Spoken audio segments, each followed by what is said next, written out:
ಶ್ರೀಗುರುಭ್ಯೋ ನಮಃ ಹರಿಃ ಓಂ. ಶುಕ್ಲಾಂಬರಧರಂ ವಿಷ್ಣುಂ ಶಶಿವರ್ಣಂ ಚತುರ್ಭುಜಂ ಪ್ರಸನ್ನವದನಂ ಧ್ಯಾಯೇತ್ ಸರ್ವವಿಘ್ನೋಪಶಾಂತಯೇ. ಆಪಾದಮೌಳಿಪರ್ಯಂತಂ ಗುರುಣಾಮಾಕೃತಿಂ ಸ್ಮರೇತ್ ತೇನ ವಿಘ್ನಾಃ ಪ್ರಣಶ್ಯಂತಿ ಸಿದ್ಧ್ಯಂತಿ ಚ ಮನೋರಥಾಃ. ಶ್ರೀಗುರುಭ್ಯೋ ನಮಃ ಹರಿಃ ಓಂ. ಶ್ರೀಗುರುಭ್ಯೋ ನಮಃ ಹರಿಃ ಓಂ. ಶುಕ್ಲಾಂಬರಧರಂ ವಿಷ್ಣುಂ ಶಶಿವರ್ಣಂ ಚತುರ್ಭುಜಂ ಪ್ರಸನ್ನವದನಂ ಧ್ಯಾಯೇತ್ ಸರ್ವವಿಘ್ನೋಪಶಾಂತಯೇ.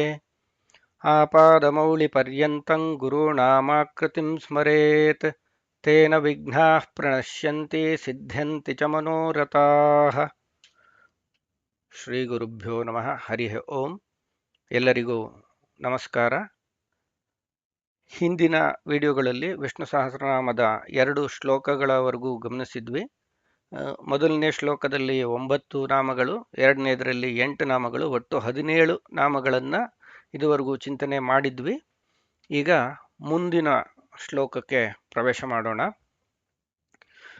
ಯೋಗೋ ಯೋಗವಿದಾಂ ನೇತಾ ಪ್ರಧಾನ ಪುರುಷೇಶ್ವರಃ ನಾರಸಿಂಹ ವಪುಃ ಶ್ರೀಮಾನ್ ಕೇಶವಃ ಪುರುಷೋತ್ತಮಃ. ಯೋಗೋ ಯೋಗವಿದಾಂ ನೇತಾ ಪ್ರಧಾನ ಪುರುಷೇಶ್ವರಃ ನಾರಸಿಂಹ ವಪುಃ ಶ್ರೀಮಾನ್ ಕೇಶವಃ ಪುರುಷೋತ್ತಮಃ. ಪದವಿಭಾಗ. ಯೋಗಃ ಯೋಗವಿದಾಂ ನೇತಾ ಪ್ರಧಾನ ಪುರುಷ ಈಶ್ವರಃ ನಾರಸಿಂಹ ವಪುಃ ಶ್ರೀಮಾನ್ ಕೇಶವಃ ಪುರುಷೋತ್ತಮಃ. ಇದನ್ನ ಅರ್ಥ ನೋಡೋಣ. ಇನ್ನೊಂದು, ಈ ಶ್ಲೋಕವನ್ನು ಹೇಳುವಾಗ ಸಾಮಾನ್ಯವಾಗಿ ಅಂದರೆ ಆ ಒಂದು ಫ್ಲೋನಲ್ಲಿ ಹೇಳ್ಕೊಂಡು ಹೋಗ್ತೀವಿ, ಕಲಿತು ಅಭ್ಯಾಸ ಆಗ್ಬಿಟ್ಟಿರುತ್ತೆ, ವರ್ಷಗಟ್ಟಲೆ ಹೇಳಿರ್ತೀವಿ. ಇಲ್ಲಿ ಹೇಳುವಾಗ ಪ್ರಧಾನ ಪುರುಷೇಶ್ವರ ಅಂತ ಹೇಳ್ಬಿಡ್ತೀವಿ. ಅಲ್ಲಿ ಪುರುಷ ಅನ್ನುವಾಗ ಶ ಅಂದರೆ ಇದಕ್ಕೆ ತಾಲವ್ಯ ಶಕಾರ ಅಂತಾರೆ. ಅಂದರೆ ಶಂಭು ಅಂತ ಏನು ಹೇಳ್ತೀವಿ, ಶಂಭು ಈ ಶಬ್ದದಲ್ಲಿ ಉಪಯೋಗಿಸ್ತೀವಲ್ಲ, ಶ ಅದನ್ನ ಮೊದಲು ಬಳಸ್ಬಿಡ್ತೀವಿ. ಆಮೇಲೆ ಶ ಅಂತ ಈ ಷಣ್ಮುಗ, ಅದಕ್ಕೆ ಮೂರ್ಧನ್ಯ ಶಕಾರ ಅಂತಾರೆ.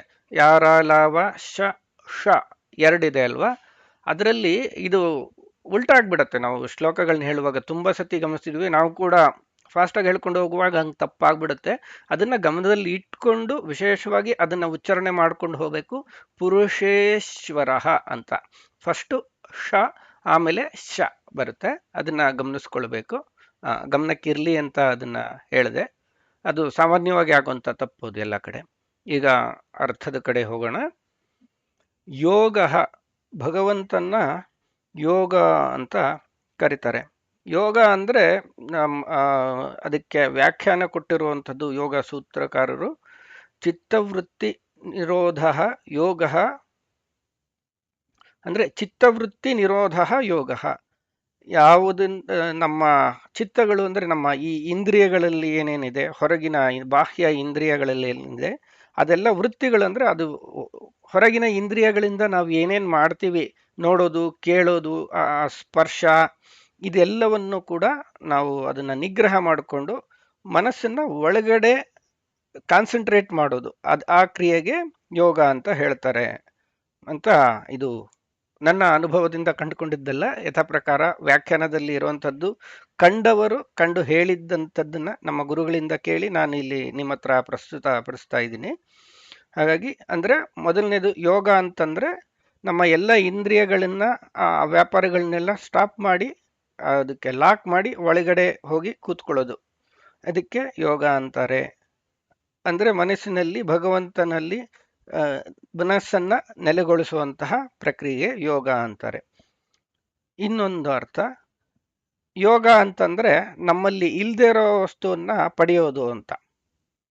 ಅಂದರೆ ಈಗ ಯೋಗಕ್ಷೇಮ ಅಂತ ಹೇಳಿದ್ ಕೇಳಿದ್ದೀವಿ. ನಾವು ಚಿಕ್ಕ ವಯಸ್ಸಲ್ಲಿದ್ದಾಗ ಪತ್ರಗಳು ಬರಿತಾ ಇದ್ವಿ. ಲೆಟರ್ ಬರೆಯುವಾಗ ಒಂದು ಕಡೆ ಯೋಗ ಮತ್ತು ಇನ್ನೊಂದು ಕ್ಷೇಮ ಅಂತ ಅಲ್ಲಿ, ಅಥವಾ ನಿಮ್ಮ ಯೋಗಕ್ಷೇಮಕ್ಕೆ ಕಾಗದ ಬರೆಯುವುದು ಅಂತ ಹೇಳ್ತಾ ಇದ್ದಿದ್ದು ನೆನಪಿರುತ್ತೆ ಲೆಟರ್ ಬರೆಯೋ ಅಭ್ಯಾಸ ಇದ್ದವ್ರಿಗೆ. ಯೋಗ ಅಂತಂದರೆ ಒಂದು ನಮ್ಮ ಹತ್ರ ಇಲ್ಲದೆ ಇರೋದನ್ನ ಪಡೆಯೋದು ಅಂತ. ಮತ್ತೆ ಕ್ಷೇಮ ಅಂತಂದ್ರೆ ಅದನ್ನ ಗಳಿಸಿದ್ದನ್ನ ಉಳಿಸ್ಕೊಳ್ಳೋದು. ಗಳಿಸುವುದು ಯೋಗ, ಗಳಿಸಿದ್ದನ್ನ ಉಳಿಸುವುದು ಕ್ಷೇಮ ಅಂತ ಹೇಳಿ. ಹಾಗಾಗಿ ಇಲ್ಲಿ ಯೋಗ ಅಂತಂದ್ರೆ ನಾವು ಏನೋ ಒಂದು ಹೊಸತನ್ನು ನಮ್ಮಲ್ಲಿ ಇಲ್ಲದೆ ಇರೋದನ್ನ ಪಡ್ಕೊಳ್ಳೋದು. ಹಾಗಾಗಿ ಯಾರಿಂದ ನಾವು ಎಲ್ಲವನ್ನ ಗಳಿಸ್ತೇವೋ, ಯಾವ ಭಗವಂತನ ಅನುಗ್ರಹದಿಂದ ಎಲ್ಲವನ್ನು ಗಳಿಸ್ತೇವೋ ಅದು ಯೋಗ, ಮತ್ತು ಅವನೇ ಯೋಗ. ನಾವು ಯಾರಿಂದ ಗಳಿಸ್ತೇವೋ ಅವನೇ ಯೋಗ. ಇನ್ನೊಂದು ಅರ್ಥ, ಎಲ್ಲರಿಂದಲೂ ಪಡೆಯಲು ಯೋಗ್ಯವಾದಂತಹ ವಸ್ತು ಅಂದರೆ ಭಗವಂತ. ಹಾಗಾಗಿ ಅವನು ಹೋಗ. ಯಾರಿಂದ ಪಡೆಯಲು ಯೋಗ್ಯವಾದ ವಸ್ತು ಯಾವುದು? ಅತಿ ಯೋಗ್ಯವಾದ ವಸ್ತು, ಎಲ್ಲರೂ ಎಲ್ಲ ಜೀವಿಗಳು ಪಡೆಯಲೇಬೇಕಾದ ಅತಿ ಮುಖ್ಯವಾದ ವಸ್ತು ಯಾವುದು ಅಂದರೆ ಅದು ಭಗವಂತ. ಹಾಗಾಗಿ ಅವನು ಯೋಗ, ಪಡೆಯಲೇಬೇಕಾದಂಥದ್ದು ಅದು ಯೋಗ. ಇನ್ನೊಂದು, ಯೋಗಕ್ಕೆ ಭಗವದ್ಗೀತೆಯಲ್ಲಿ ತುಂಬಾ ಅರ್ಥಗಳು ಇದೆ. ನಮ್ಮ ಗುರುಗಳಿಂದ ಕೇಳಿ ಕಲ್ತಿದ್ದು ಕೆಲವನ್ನ ಇಲ್ಲಿ ನಿಮ್ಮ ಜೊತೆ ಹಂಚ್ಕೊಳ್ಳೋಕ್ಕೆ ಪ್ರಯತ್ನ ಮಾಡ್ತೀನಿ. ಕೆಲವು ಶ್ಲೋಕಗಳು ಹೀಗಿದೆ: ಯೋಗಸ್ಥಃ ಕುರು ಕರ್ಮಾಣಿ ಸಂಗಂ ತ್ಯಕ್ತ್ವಾ ಧನಂಜಯ ಸಿದ್ಧ್ಯಸಿದ್ಧ್ಯೋ ಸಮೋಭೂತ್ವ ಸಮತ್ವಂ ಯೋಗ ಉಚ್ಯತೆ. ಅಂದ್ರೆ ಸಿದ್ಧಿ ಅಸಿದ್ಧಿಗಳ ನಡುವೆ ಸಮತ್ವವನ್ನ ಕಾಪಾಡಿಕೊಳ್ಳೋದೇ ಯೋಗ ಅಂತ ಹೇಳಿ. ಅಂದ್ರೆ ಏನೇ ಮಾಡ್ಬೇಕಾದ್ರೂ ಯೋಗಸ್ಥ ಅಂದ್ರೆ ಇಲ್ಲಿ ಹೇಳಿದು ಏನೋ ಲಾಭ ನಷ್ಟಗಳನ್ನೆಲ್ಲ ಗಮನಿಸ್ಕೊಳ್ಳದಂತೆ, ಅದನ್ನ ಹಚ್ಕೊಳ್ಳದಂತೆ ಯೋಗಸ್ಥ ಕುರು ಕರ್ಮಾಣಿ ಸಂಗಂ ತ್ಯಕ್ತ್ವಾ ಧನಂಜಯ ಅಂತ ಅರ್ಜುನನ್ಗೆ ಹೇಳೋದು ಕೃಷ್ಣ. ಸಂಘ ಅಂತಂದ್ರೆ ಈ ಅಂಟು ಹಚ್ಕೊಳ್ಳೋದು ಅಂತ ಹೇಳಿ. ಅದನ್ನೇ ಇಲ್ಲಿ ಸಿದ್ಧಿ ಅಸಿದ್ಧಿಗಳು ಅಂದ್ರೆ ಏನೋ ಒಂದು ಪಡ್ಕೊಂಡ್ವಿ ಅಥವಾ ಏನೋ ಒಂದು ಪಡಿಬೇಕು ಅನ್ಕೊಂಡಿದ್ವಿ, ಅದು ನಮಗೆ ಸಿಕ್ಕಿಲ್ಲ, ಅಥವಾ ಸಿಕ್ಕಿದ್ದು ಏನೋ ಇತ್ತು ಅದನ್ನ ಕಳ್ಕೊಂಡ್ವಿ, ಅವಾಗೆಲ್ಲ ಮನಸ್ಸು ತುಂಬಾ ಡಿಸ್ಟರ್ಬ್ ಆಗುತ್ತಲ್ಲ. ಹಾಗೆ ಯಾವುದಕ್ಕೂ ಡಿಸ್ಟರ್ಬ್ ಆಗದೆ ಇರೋ ಹಂಗೆ ಮಾಡೋ ಕೆಲಸನ ಮಾಡೋದಕ್ಕೆ ಯೋಗ ಅಂತಾರೆ ಅಂತ ಇಲ್ಲಿ ಕೃಷ್ಣನ ಮಾತು. ಬುದ್ಧಿಯುಕ್ತೋ ಜಹಾತೀಹ ಉಭೇ ಸುಕೃತ ದುಷ್ಕೃತೆ ತಸ್ಮಾದ್ಯೋಗಾಯ ಯುಜ್ಯಸ್ವ ಯೋಗ ಕರ್ಮಸು ಕೌಶಲಂ ಅಂತ. ಮತ್ತೆ ಇನ್ನೊಂದು ಕಡೆ ಬರುತ್ತೆ, ಸುಖ ದುಃಖೇ ಸಮೇ ಕೃತ್ವ ಲಾಭಾಲಾಭೌ ಜಯಾಜಯೌ ಅಂತ. ಸುಖ ದುಃಖಗಳನ್ನಾಗಲಿ ಅಥವಾ ಲಾಭ ನಷ್ಟಗಳನ್ನಾಗಲಿ ಸೋಲು ಗೆಲುವುಗಳನ್ನಾಗಲಿ ಇದೆಲ್ಲ ಏನಿದೆ ಇದೆಲ್ಲವನ್ನು ಕೂಡ ಸಮವಾಗಿ ಸ್ವೀಕರಿಸಬೇಕು. ಅಂದ್ರೆ ಸೋತಾಗ ಕುಗ್ಗು ಹೋಗೋದು ಅಥವಾ ಗೆದ್ದಾಗ ಮೆರೆದಾಡೋದು ಈ ಥರದ್ದೆಲ್ಲ ಮಾಡಬಾರ್ದು. ಇದನ್ನೆಲ್ಲ ಸಮವಾಗಿ ಸ್ವೀಕರಿಸೋನು ಯಾರಿದಾನೋ ಆ ಸಮವಾಗಿ ಸ್ವೀಕರಿಸುವಂತಹ ಆ ಸ್ಥಿತಿಗೆ ಯೋಗ ಅಂತಾರೆ ಅಂತ ಹೇಳಿ ಭಗವಾನ್ ಶ್ರೀಕೃಷ್ಣನ ಮಾತು ಇದು. ಅಂದ್ರೆ ಇದು ಏನೇ ಮಾಡಿದ್ರೂ ಕೂಡ ಮನಸ್ಸನ್ನ ಏಕಾಗ್ರವಾಗಿಸ್ಕೊಂಡು ಹೊರಗಿನ ಇಂದ್ರಿಯಗಳನ್ನ ಬಂದ್ ಮಾಡಿ ಮನಸ್ಸನ್ನ ಒಳಗಿಂದ ಒಳಗೆ ಯಾವುದೇ ಹೊರಗಿನ ವ್ಯಾಪಾರಗಳನ್ನ ಅಥವಾ ಲಾಭ ನಷ್ಟಗಳನ್ನ ಹಂಚಿಕೊಳ್ಳದಂಗೆ, ಸೋಲು ಗೆಲುವು ಇದನ್ನೆಲ್ಲ ಯೋಚನೆ ಮಾಡದೆ ಹಂಗೆ ಇದು ಭಗವಂತನ ಇಚ್ಛೆ, ಅವನ ಇಚ್ಛೆಯಂತೆ ಏನೇನು ನಡೀತಾ ಇದೋ ಅದು ನಡೆಯಲಿ ಅಂತ ನಾವು ಯಾವುದೇ ಉದ್ವೇಗ ಇಲ್ಲದೆ, ಯಾವುದೇ ಆಗತ್ತೋ ಇಲ್ಲವೋ ಅಂತ ಅನುಮಾನ ಇಲ್ಲದೆ ನಿಶ್ಚಿಂತೆಯಿಂದ ಭಗವಂತ ಇಟ್ಟಂಗಾಗ್ಲಿ ಅಂತ ನಾವು ಹಿರಿಯರು ಹೇಳೋದೆಲ್ಲ ಕೇಳಿದೀವಲ್ಲ, ಅವನು ಇಟ್ಟಂಗಾಗತ್ತೆ ಬಿಡ್ರಪ್ಪ ಅಂತ ಹೇಳೋದು ಕೇಳಿದೀವಿ. ಆ ಥರ ಇರೋದು ಅಂತಹ ಸ್ಥಿತಿಗೆ ಯೋಗ ಅಂತ ಹೇಳ್ತಾರೆ. ಮತ್ತೆ ಮುಂದೆ ಯೋಗ ವಿಧಾಂ ನೇತ ಇನ್ನೊಂದು ನಾಮ ಭಗವಂತನದ್ದು. ಅಂದ್ರೆ ಯೋಗ ಅಂತ ಈಗ ಒಂದು ತಕ್ಕಮಟ್ಟಿಗೆ ಒಂದು ಸ್ವಲ್ಪ ಅರ್ಥಗಳನ್ನು ನೋಡಿದ್ವಿ. ವಿಶಾಲವಾದ ಅರ್ಥಗಳಲ್ಲಿ ಕೆಲವು ನಮ್ಗೆ ಗಮನಕ್ಕೆ ಈಗ ಬಂದದ್ದು, ನೆನಪಿಗೆ ಬಂದಷ್ಟು ಏನಿದೆ ಅದನ್ನ ಈಗ ನೋಡಿದ್ವಿ. ಅದೇ ಇಲ್ಲಿ ಯೋಗ ವಿಧಾಂ ನೇತ ಅಂತ ಹೇಳಿ ಒಂದು ಅರ್ಥ. ಇದರಲ್ಲಿ ಯೋಗಂ ವೇತ್ತಿ ಇತಿ ಯೋಗವಿತ್ತು, ಯಾರು ಯೋಗವನ್ನ ತಿಳಿದವನೋ ಅವನು ಯೋಗ. ಇನ್ನೊಂದು ಯೋಗಂ ವಿಂದತಿ ಇತಿ ಯೋಗವಿತ್ತು, ಅಂದ್ರೆ ಯಾರು ಯೋಗವನ್ನು ಪಡೆದವನೋ ಅವನು ಯೋಗ. ಅಂದ್ರೆ ಯೋಗನಾಮಕನಾದ ಭಗವಂತನನ್ನು ತಿಳಿದವನು ಯೋಗನೇ, ಯೋಗನಾಮಕನಾದ ಭಗವಂತನನ್ನು ಪಡೆದವನು ಕೂಡ ಯೋಗ ಅಂತ ಅನ್ಸ್ಕೊಳ್ತಾರೆ. ಆಮೇಲೆ ಮೋಕ್ಷ ವಿದ್ಯೆಯನ್ನು ತಿಳಿದವರು ಅಥವಾ ಮೋಕ್ಷವನ್ನು ಪಡೆದವರು ಇಬ್ಬರಿಗೂ ದಾರಿ ತೋರುವವನು. ಅಂದ್ರೆ ಯಾರ್ಯಾರು ಈ ಯೋಗ ಸಿದ್ಧಿಯಿಂದ ಭಗವಂತನ್ನು ತಿಳಿದವರಿದ್ದಾರೋ, ಭಗವಂತನ್ನು ಪಡೆದವರು ಅಂದ್ರೆ ಮುಕ್ತರಾದ ಜೀವಿಗಳೆಲ್ಲದ್ದಾರೋ, ಅಂದ್ರೆ ಚತುರ್ಮುಖ ಬ್ರಹ್ಮಾದಿ ಸಮಸ್ತ ಮುಕ್ತಿಯೋಗ್ಯ ಜೀವಿಗಳು ಮತ್ತು ಮುಕ್ತರು ಎಲ್ಲರೂ ಕೂಡ ಎಲ್ಲರಿಗೂ ದಾರಿ ತೋರುವವನು. ಅಂದ್ರೆ ಸಾಧನೆಯ ದಾರಿ ತೋರುವವನು, ಗುರುವಾಗಿ ನಿಂತು ದಾರಿ ತೋರುವವನು ಯಾವನು ಅವನು ಆ ಭಗವಂತ, ಆ ಮಹಾಶಕ್ತಿಗೆ ಯೋಗ ಅಂತ ಹೇಳ್ತಾರೆ. ಮುಂದಿನ ನಾಮ ಪ್ರಧಾನ ಪುರುಷ ಈಶ್ವರ, ಪ್ರಧಾನ ಪುರುಷೇಶ್ವರ. ಇಲ್ಲಿ ಪ್ರಧಾನ ಪ್ರಧಾನ ಅಂದ್ರೇನು, ಪುರುಷ ಅಂದ್ರೇನು ಅಂತ ನೋಡಬೇಕು. ಈ ಜಡ ಪ್ರಕೃತಿಯ ಮೂಲಕ್ಕೆ ಪ್ರಧಾನ ಅಂತಾರೆ, ಮತ್ತು ಚೇತನ ಪ್ರಕೃತಿಯ ಮೂಲಕ್ಕೆ ಪುರುಷ ಅಂತ ಹೇಳ್ತಾರೆ. ಇದು ಬೇಸಿಕ್ ಮೀನಿಂಗು. ಅವೆರಡಕ್ಕೂ ಈಶ್ವರ ಅಂತ ಹೇಳಿ ಅದನ್ನ ವಿವರವನ್ನ ಮುಂದೆ ನೋಡ್ಕೊಂಡು ಹೋಗೋಣ. ಈ ಭಗವದ್ಗೀತೆಯಲ್ಲಿ 15ನೇ ಅಧ್ಯಾಯದಲ್ಲಿ ಒಂದು ಮಾತು ಬರುತ್ತೆ, ದ್ವಾವಿಮೌ ಪುರುಷೌ ಲೋಕೆ ಕ್ಷರಶ್ಚಾಕ್ಷರ ಏವಚ ಅಂತ ಹೇಳಿ. ಇಲ್ಲಿ ಅಕ್ಷರ ಪುರುಷ ಅಂತಂದ್ರೆ ಪ್ರಕೃತಿ ಅಭಿಮಾನಿಯಾದ ಲಕ್ಷ್ಮೀದೇವಿ ಅಭಿಮಾನಿ. ಆಮೇಲೆ ಕ್ಷರಪುರುಷರು ಅಂತಂದ್ರೆ ಹುಟ್ಟು ಸಾವು ಎಂಬ ಚಕ್ರದಲ್ಲಿ ಸಿಲುಕಿರುವಂತಹ ಎಲ್ಲ ಜೀವಿಗಳು ಕೂಡ ಇಲ್ಲಿ ಅಕ್ಷರ ಪುರುಷರು. ಅಂದ್ರೆ ಪುರುಷ ಅನ್ನೋದಕ್ಕೆ ನಾವು ಹಿಂದೆ ನೋಡಿದ್ವಿ, ಪುರಿ ಶೇತೆ ಇತಿ ಪುರುಷ ಅಂತ. ಯಾರು ಈ 11 ದ್ವಾರಗಳ ಪುರದೊಳಗೆ ಇದಾನೋ, ವಿಶೇಷವಾಗಿ ಪುರುಷ ಅಂದ್ರೆ ಮನುಷ್ಯ, ಹ್ಯೂಮನ್ ಬೀಯಿಂಗ್ ಅಂತ ಹೇಳಿ. ಎಲ್ಲ ಜೀವಿಗಳು ಯಾವುದೋ ಒಂದು ಶರೀರದಲ್ಲಿ ಇದ್ದೇ ಇರುತ್ತವೆ. ಆ ಎಲ್ಲ ಶರೀರಗಳನ್ನ ಪುರ ಅನ್ನಲ್ಲ. ಭಾಗವತದಲ್ಲಿ ಏನು ವಿಶೇಷವಾಗಿ ಹೇಳಿದ್ದಾರೆ, ಆ 11 ದ್ವಾರಗಳುಳ್ಳ ಅಂದ್ರೆ ಈ ಮಾನವ ಶರೀರ ವಿಶೇಷವಾಗಿ ಅವತ್ತು ನಾವು ನೋಡಿದ್ವಿ ಯಾವ್ದ್ಯಾವ್ದು 11 ದ್ವಾರಗಳನ್ನು ಅಂತ. ಆ ಎಲ್ಲ ದ್ವಾರಗಳುಳ್ಳ ಶರೀರದಲ್ಲಿ, ಮಾನವ ಶರೀರದಲ್ಲಿ ವಿಶೇಷವಾಗಿ ಇರುವಂತಹ ಜೀವಿಗಳ ಬಗ್ಗೆ ಇಲ್ಲಿ ಹೇಳೋದು. ಹಾಗಾಗಿ ಅವರೆಲ್ಲರಿಗೂ ಕೂಡ ನಿಯಾಮಕಳಾದ ಪ್ರಕೃತಿ ದೇವಿ ಪ್ರಧಾನ ಪುರುಷರು, ಅವಳಿಗೂ ಕೂಡ ಈಶ್ವರ ಭಗವಂತ ಅಂತ ಹೇಳಿ. ಇನ್ನೊಂದೇನಂದ್ರೆ ನಾವು ಗಮನಿಸಬೇಕಾಗಿರೋದು, ಪ್ರಧಾನ ಪುರುಷೇಶ್ವರ ಅಂತ ಏನಿದೆ, ಮತ್ತೆ ಪುರುಷೋತ್ತಮ ಅಂತ ಮುಂದಿನ ಪಾದದಲ್ಲಿ ಬರುತ್ತೆ. ಜೊತೆಗೆ ಉತ್ತಮ ಪುರುಷ ಅಂತೇನು ಹೇಳ್ತೇವೋ ಅದೆಲ್ಲವೂ ಕೂಡ ಹೆಚ್ಚು ಕಮ್ಮಿ ಒಂದೇ ತರ ಅರ್ಥವನ್ನ ಕೊಡುತ್ತೆ. ಆದ್ರೆ ಸ್ವಲ್ಪ ವ್ಯತ್ಯಾಸದಲ್ಲಿ ಅದು ಕೊಡುತ್ತಾರೆ.